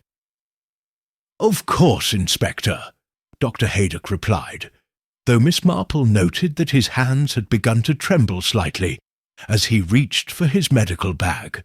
Mrs. Jefferson, Inspector Slack continued, I'm afraid I must ask you to show us your husband's study and any other rooms where he might have kept personal papers. We need to locate the original letters from your sister. Marina rose with visible effort. "Certainly, Inspector, though I should mention that Mark kept his private correspondence locked in a desk in his study. I don't have the key. We'll manage," Inspector Slack assured her grimly. As the group prepared to leave the morning room, Miss Marple called softly, "Inspector, might I suggest checking the kitchen as well? If Mary Pritchard was indeed being drugged, you may find traces of whatever was used." "Good thinking." He turned to Sergeant Lake, who had just returned. "Lake, take a constable and thoroughly search the kitchen and servants' quarters. Look for anything that might be used to drug food or drink." After the men had dispersed on their various missions, the ladies found themselves alone in the morning room for the first time since the discovery of the body. The atmosphere was heavy with unspoken thoughts and growing suspicions. Mrs. Price Ridley was the first to break the silence. "I must say, this business about the sisters is quite extraordinary. To think that Mark Jefferson was trying to arrange a reconciliation, and someone killed him to prevent it. But who could have such a motive?" Mrs. Prothero wondered aloud. Who would benefit from keeping the sisters estranged? Miss Marple looked up from her knitting. "Perhaps we should ask ourselves who had the opportunity to intercept the letters, forge replacements, and arrange for Mark Jefferson to be in the library at precisely the right time to be shot." Mrs. Hartnell shifted uncomfortably. "You're suggesting someone in this house planned the entire thing?" "I'm suggesting that murders are rarely as complicated as they first appear," Miss Marple replied. "They usually boil down to someone wanting something they can't have, or keeping something they're afraid of losing." Mrs. Bantry leaned forward. "But what could anyone in this house have to lose by the sisters reconciling?" Before Miss Marple could answer, the sound of raised voices echoed from somewhere deeper in the house. Inspector Slack's voice was clearly audible, though his words were not. A moment later, Dr. Haydock appeared in the doorway, his face grave. "Ladies," he said, "I'm afraid Inspector Slack has made a rather disturbing discovery. He's found evidence that confirms Mary Pritchard was indeed being drugged. Small quantities of laudanum in her personal tea caddy, the one she kept in her room for late-night tea." "Laudanum?" Mrs. Prothero gasped. "But that's quite dangerous in the wrong doses." "Indeed. And there's more. In Mr. Jefferson's study, behind a loose floorboard, Inspector Slack found a bundle of letters. The original letters from Rosemary Carson to her brother-in-law." Marina's face had gone very pale indeed. "What did they say?" Dr. Haydock hesitated. "Perhaps you should read them yourself, my dear. But I'm afraid they contain some rather shocking revelations about your marriage." Miss Marple set down her knitting entirely. "Dr. Haydock, might I ask whether these letters mentioned anything about why Rosemary felt the need to warn her sister against marrying Mr. Jefferson?" "They did. According to Rosemary, she'd encountered Mark Jefferson in London some months before. He met Marina. He was already married at the time." The silence that followed was so complete that even the clocks seemed to have stopped ticking. "Already married," Mrs. Bantry finally managed. "But that's impossible. If Mark was already married when he met Marina, then Marina's marriage was invalid," Miss Marple finished quietly. "She was never legally Mrs. Jefferson at all." Marina swayed as though she might faint again, but this time no one moved to support her. She gripped the back of a chair and spoke in a voice that seemed to come from a great distance. I think I always knew something was wrong. There were inconsistencies in the things he told me about his past. Documents that he said were lost or left in London. But I hoped. She looked up with eyes that were bright with unshed tears. How could I have been so foolish? You weren't foolish, dear, Mrs. Hartnell said gently. You were deceived by someone who made it his business to deceive people. Dr. Haydock cleared his throat. There's something else. According to the letters, Rosemary had hired a private investigator to look into Mark's background. She discovered that his first wife was very much alive and living in Brighton under her maiden name. Then who was Mark Jefferson really? Mrs. Price Ridley demanded. That's what Rosemary was trying to determine when she wrote to him. She'd found evidence that suggested his entire identity might be fabricated. She wanted to meet with him to give him a chance to explain before she told Marina the truth. Miss Marple nodded slowly. And someone couldn't afford to let that meeting take place. Someone who knew that if Rosemary and Marina reconciled, and if the truth about Mark came out, the entire elaborate deception would unravel. Inspector Slack's voice could be heard approaching, and a moment later he appeared with a grim expression and a small leather-bound diary in his hands. Ladies, I've found Mark Jefferson's private diary. The entries make for fascinating reading. He flipped through several pages. It appears Mr. Jefferson, if that was indeed his real name, was not just a bigamist. He was involved in a sophisticated confidence scheme. Over the past 2 years, he'd married at least 3 women under different names, gained access to their family fortunes, and then disappeared. Marina sank into the nearest chair. 3 women? But I thought you said there was only one other. Wife? The Brighton woman was his legal wife, Inspector Slack clarified. The others were, like yourself, unwitting participants in marriage ceremonies that had no legal validity. Mrs. Bantry looked horror-struck. You mean Marina wasn't the first to be deceived? According to this diary, she was the third, and she would have been the last, because the diary indicates that Jefferson had accumulated enough money to retire from his profession and disappear permanently. Miss Marple felt the final piece of the puzzle slide into place. Inspector, does the diary mention when exactly Mr. Jefferson planned to make this disappearance? As a matter of fact, it does. Inspector Slack flipped to a particular page. He'd planned to stage his own death after arranging things to implicate Marina in murder. He'd already prepared false evidence of blackmail and adultery. The plan was to disappear, leaving Marina to face charges while he started a new life elsewhere with the money he'd stolen. But something went wrong, Miss Marple observed. Yes, someone else shot him before he could implement his plan.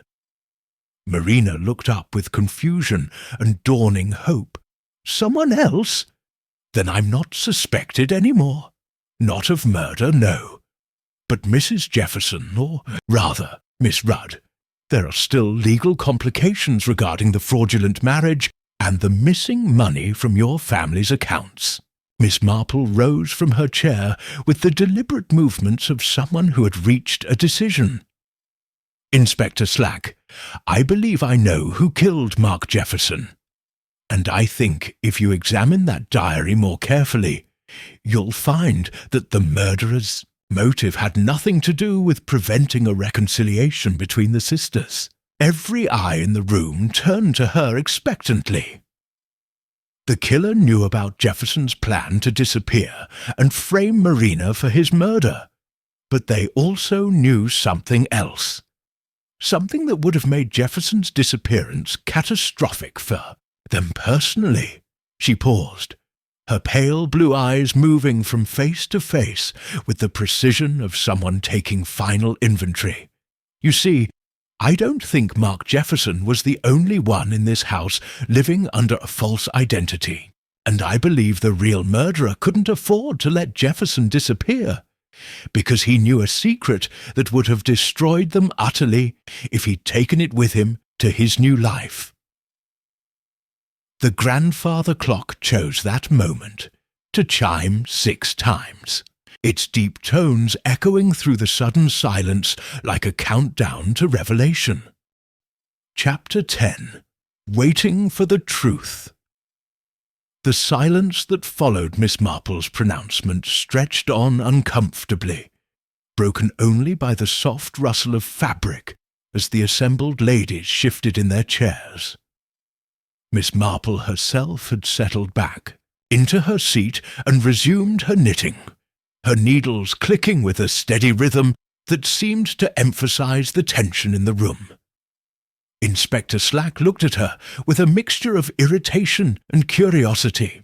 "Miss Marple, if you know who killed Mark Jefferson, I think you'd better tell us immediately."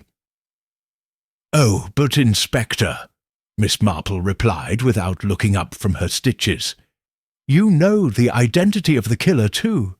You simply haven't realized it yet. Sometimes the most important revelations require a proper setting to be fully understood." "I'm not in the mood for games," Inspector Slack said firmly. "Nor am I," Miss Marple assured him with a gentle smile. "But I am in the mood for accuracy. You see, charging the wrong person with murder is rather like knitting a sweater with dropped stitches. The whole thing eventually unravels, and you must start again from the beginning." Dr. Haydock, who had remained standing near the doorway, cleared his throat nervously. Perhaps we should wait for Sergeant Lake to return from his search of the kitchen. He might have found additional evidence. "Oh, I suspect Sergeant Lake has found exactly what we expected him to find," Miss Marple said pleasantly. "The question is whether he's interpreted it correctly." Mrs. Bantry leaned forward. "Miss Marple, you're being deliberately mysterious. If you know something, surely you should share it." "I shall, dear, but first I think we should establish some facts that everyone can agree upon." Miss Marple set down her knitting and looked around the room. "We know that Mark Jefferson was a confidence man who had planned to fake his death and frame Marina for murder. We know that someone intercepted letters between him and Rosemary Rudd and replaced them with forgeries. We know that Mary Pritchard was being gradually drugged to keep her from revealing what she knew. And we know that someone in this house had the opportunity to do all of these things." Marina spoke up, her voice still shaky but stronger than before. "But, Miss Marple, Mary collapsed at the railway station before she could name the killer. How can you be so certain you know who it is?" "Because, my dear, Mary did name the killer. Not in words, perhaps, but in actions. You see, she was trying to protect you, but not from being framed for murder. She was trying to protect you from something far more personal." Mrs. Price Ridley huffed impatiently. What could be more serious than a murder charge? The devastation of discovering that someone you trusted completely had betrayed that trust in the most intimate way possible. Miss Marple picked up her knitting again. "You see, I believe Mary knew that the killer was someone very close to this family. Someone who had access to the house at all hours, who could easily drug Mary's tea, who could intercept mail, and who had the most to lose if Mark Jefferson carried out his plan." Inspector Slack had been taking notes throughout this exchange. "You're suggesting the killer was someone who lived in this house?" I'm suggesting that the killer was someone who had a great deal more to lose than just their freedom if Mark Jefferson's true plans became known. Miss Marple paused in her knitting to look directly at Dr. Haydock. Someone who had participated in Jefferson's schemes and who would be exposed as an accomplice if Jefferson disappeared. Dr. Haydock's face had gone very pale, but he maintained his composure. "That's quite an accusation, Miss Marple. I hope you have evidence to support it." "Oh, I don't think I need evidence, Doctor. I think you're about to provide it yourself." Before Dr. Haydock could respond, the sound of footsteps announced Sergeant Lake's return. He entered the morning room carrying a small wooden box and wearing an expression of grim satisfaction. "Inspector," he reported, "I found something very interesting in the kitchen. Hidden in a flour canister was this." He held up a small vial of clear liquid. "Looks like laudanum, and there's enough missing from the bottle to suggest regular use. Where exactly was this hidden?" Inspector Slack asked. "In the servants' pantry, sir. But here's the interesting part. It wasn't hidden where Mary would have put it. It was in a place only someone familiar with the kitchen's layout would know about. A hiding spot that Mrs. Jefferson wouldn't know about. But someone who had been in the house regularly over a period of time would." Miss Marple nodded approvingly. "Excellent work, Sergeant, and I suspect if you examine that vial carefully, you'll find fingerprints that don't belong to Mary Pritchard." Dr. Haydock suddenly stood up. "I think I should check on my other patients. This has been a very long day." "Please don't leave just yet, Doctor," Inspector Slack said firmly. "I think we need to have a conversation." "About what?" Miss Marple spoke gently but clearly. "About why you really came to Gossington Hall this afternoon, Doctor. You see, you didn't come because Mary telephoned you about finding Mr. Jefferson dead. You came because you already knew he was dead, because you killed him." The room erupted in gasps and exclamations, but Dr. Haydock simply stood very still, his medical bag clutched tightly in his hands. "Furthermore," Miss Marple continued, "you didn't drive here as quickly as you could. You drove here slowly enough to give yourself time to think, to plan, to prepare for what you would find when you arrived. That's why your journey took exactly the time it should have taken, despite Mary's urgent telephone call." Inspector Slack was on his feet now. "Dr. Haydock, I think you'd better sit down." "I'm perfectly capable of standing, thank you." Dr. Haydock's voice had taken on a defensive edge. "And I resent Miss Marple's implications. I've been treating patients in this village for over 20 years. The idea that I would murder one of them is preposterous." "But Mark Jefferson wasn't really your patient, was he?" Miss Marple asked gently. "He was your partner. You see, I've been thinking about that package from the chemist's shop that you've been carrying all afternoon.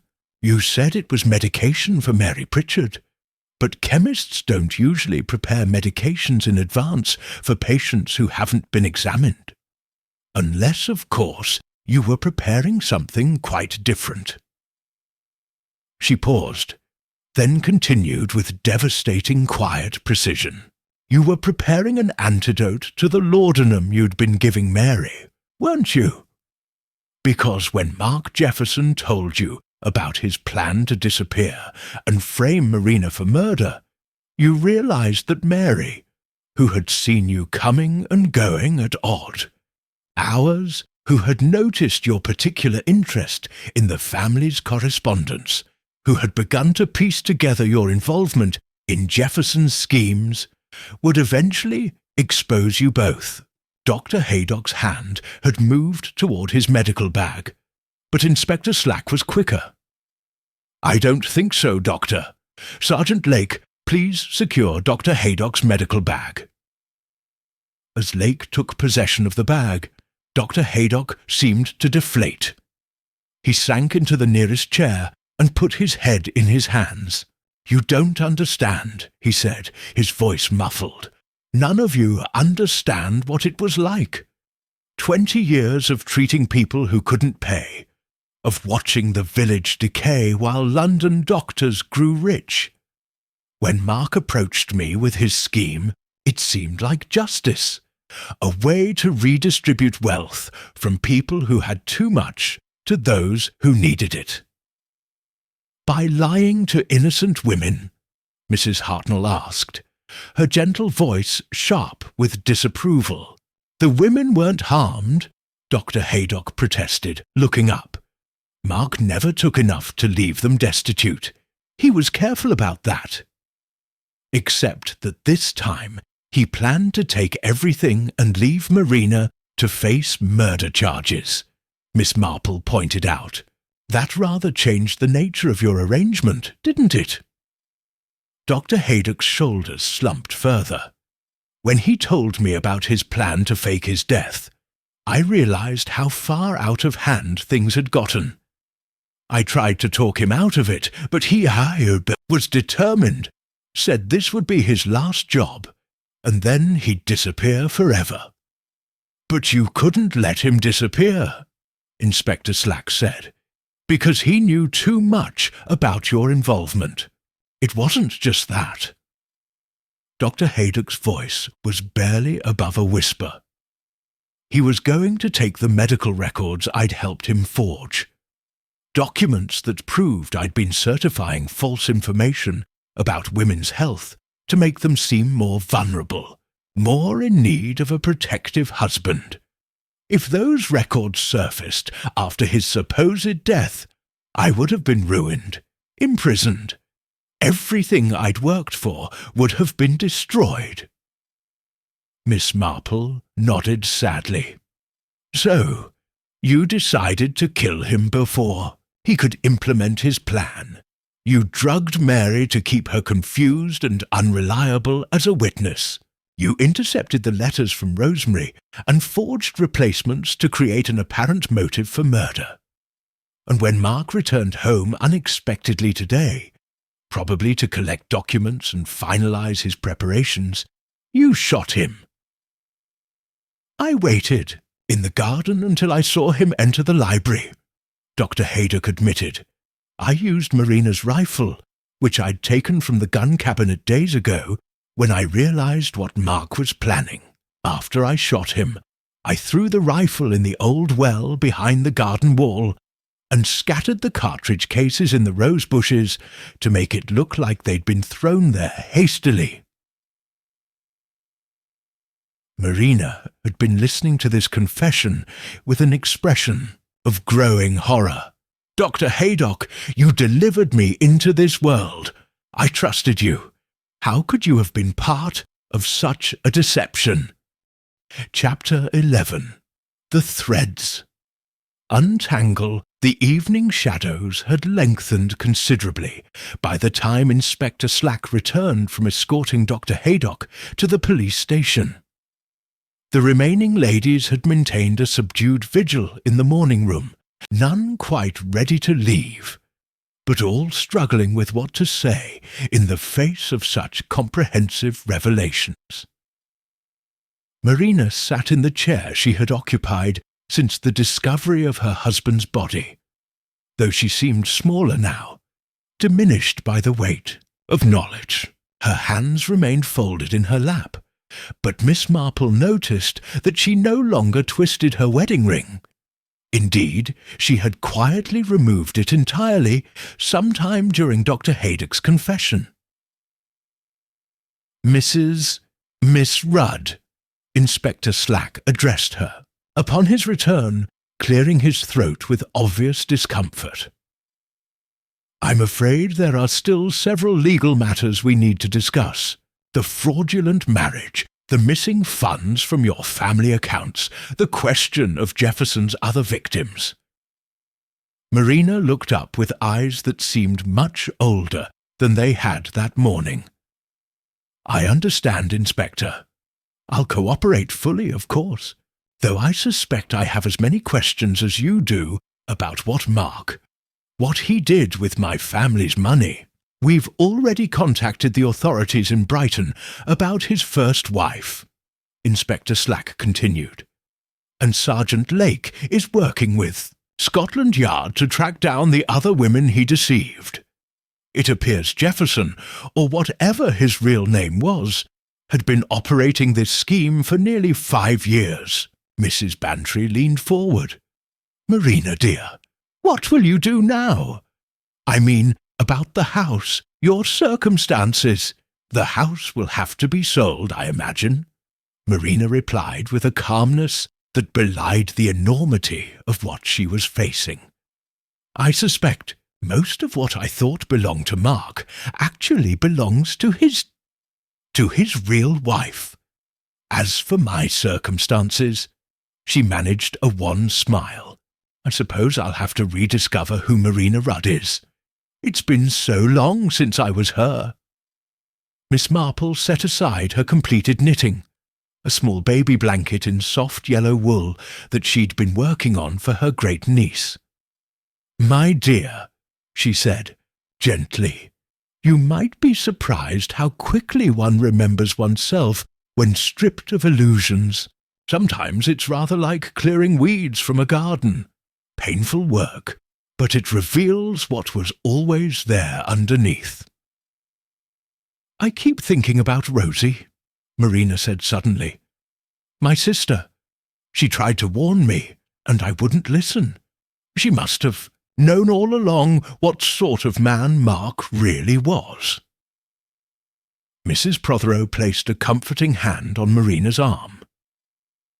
"According to those letters Inspector Slack found, your sister spent months investigating, because she wanted to give you both a chance to work things out. That's not the action of someone who was acting out of spite." "No," Marina agreed quietly. "She could have simply exposed him immediately. Instead, she tried to find a way to spare me the worst of the humiliation." She looked around at the assembled ladies.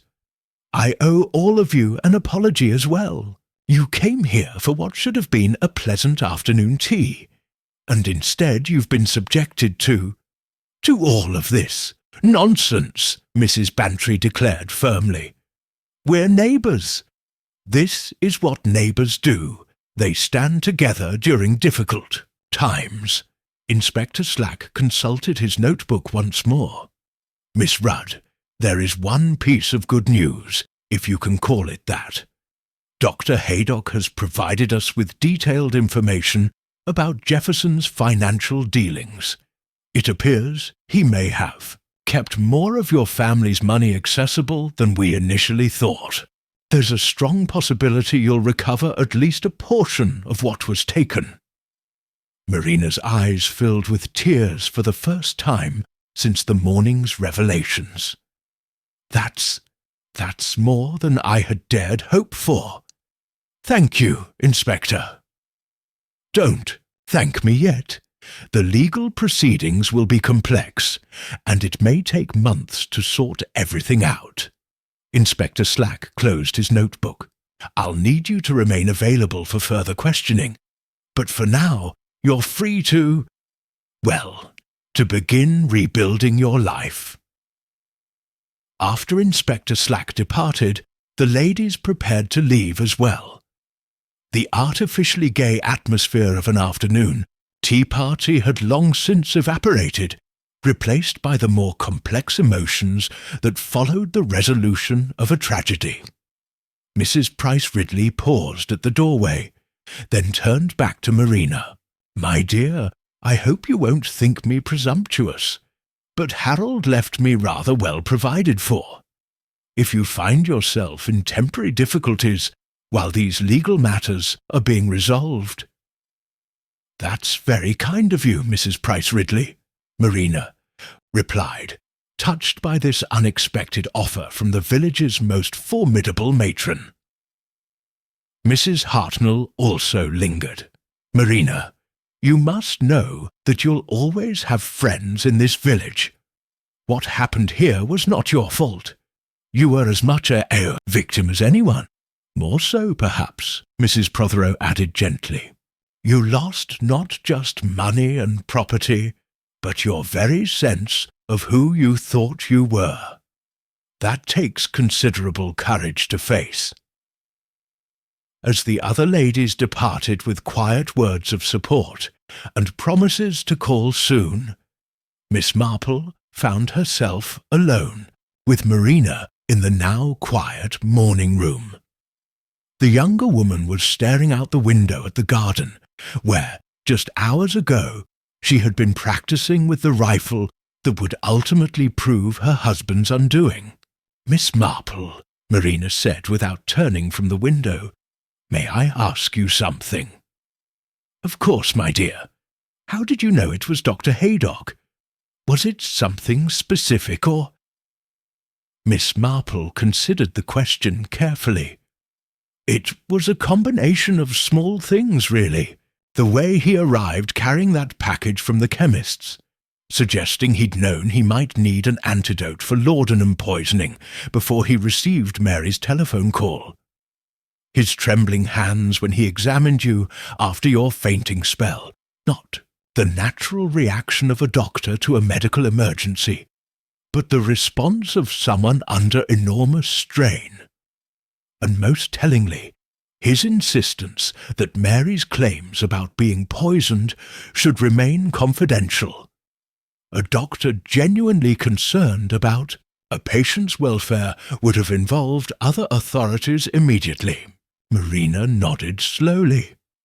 "I trusted him completely. He'd been our family doctor since before I was born. I never imagined. That's perhaps the most tragic aspect of this entire affair," Miss Marple said softly. "Not just that you were deceived by your husband, but that the very person who should have protected you from such deception was instrumental in making it possible. Mary tried to warn me, didn't she, in her own way? Mary was caught between her loyalty to you and her fear of what Dr. Haydock might do if she spoke out directly. She tried to protect you by gathering evidence, but Dr. Haydock realized this and began drugging her to discredit anything she might say." Marina finally turned from the window. "And now she's in the hospital because of it all." "She'll recover," Miss Marple assured her.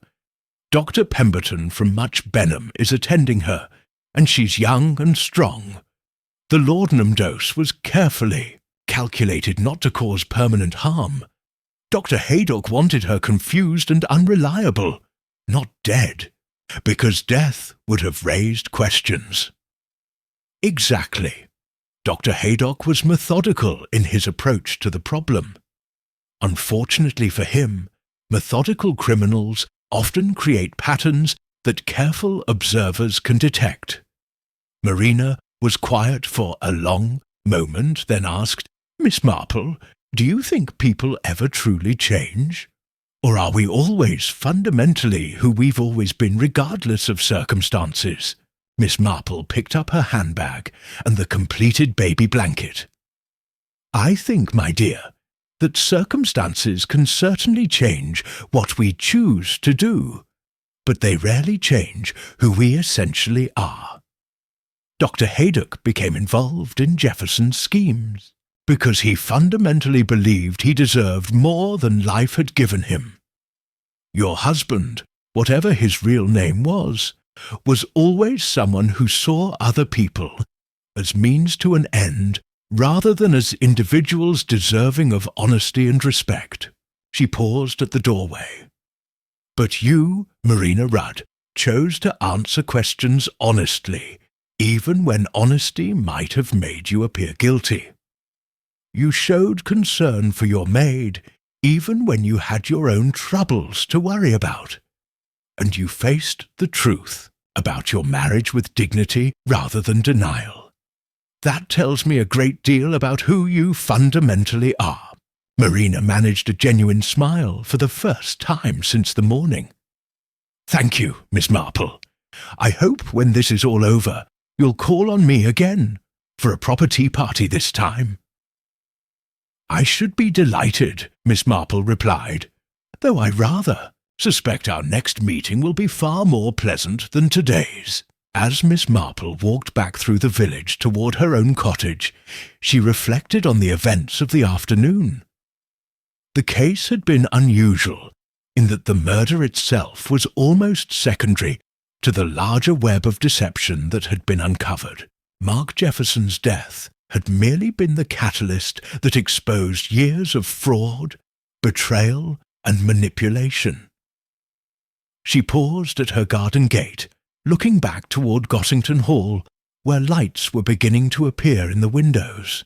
Tomorrow, the village would begin the process of understanding and accepting what had happened in their midst.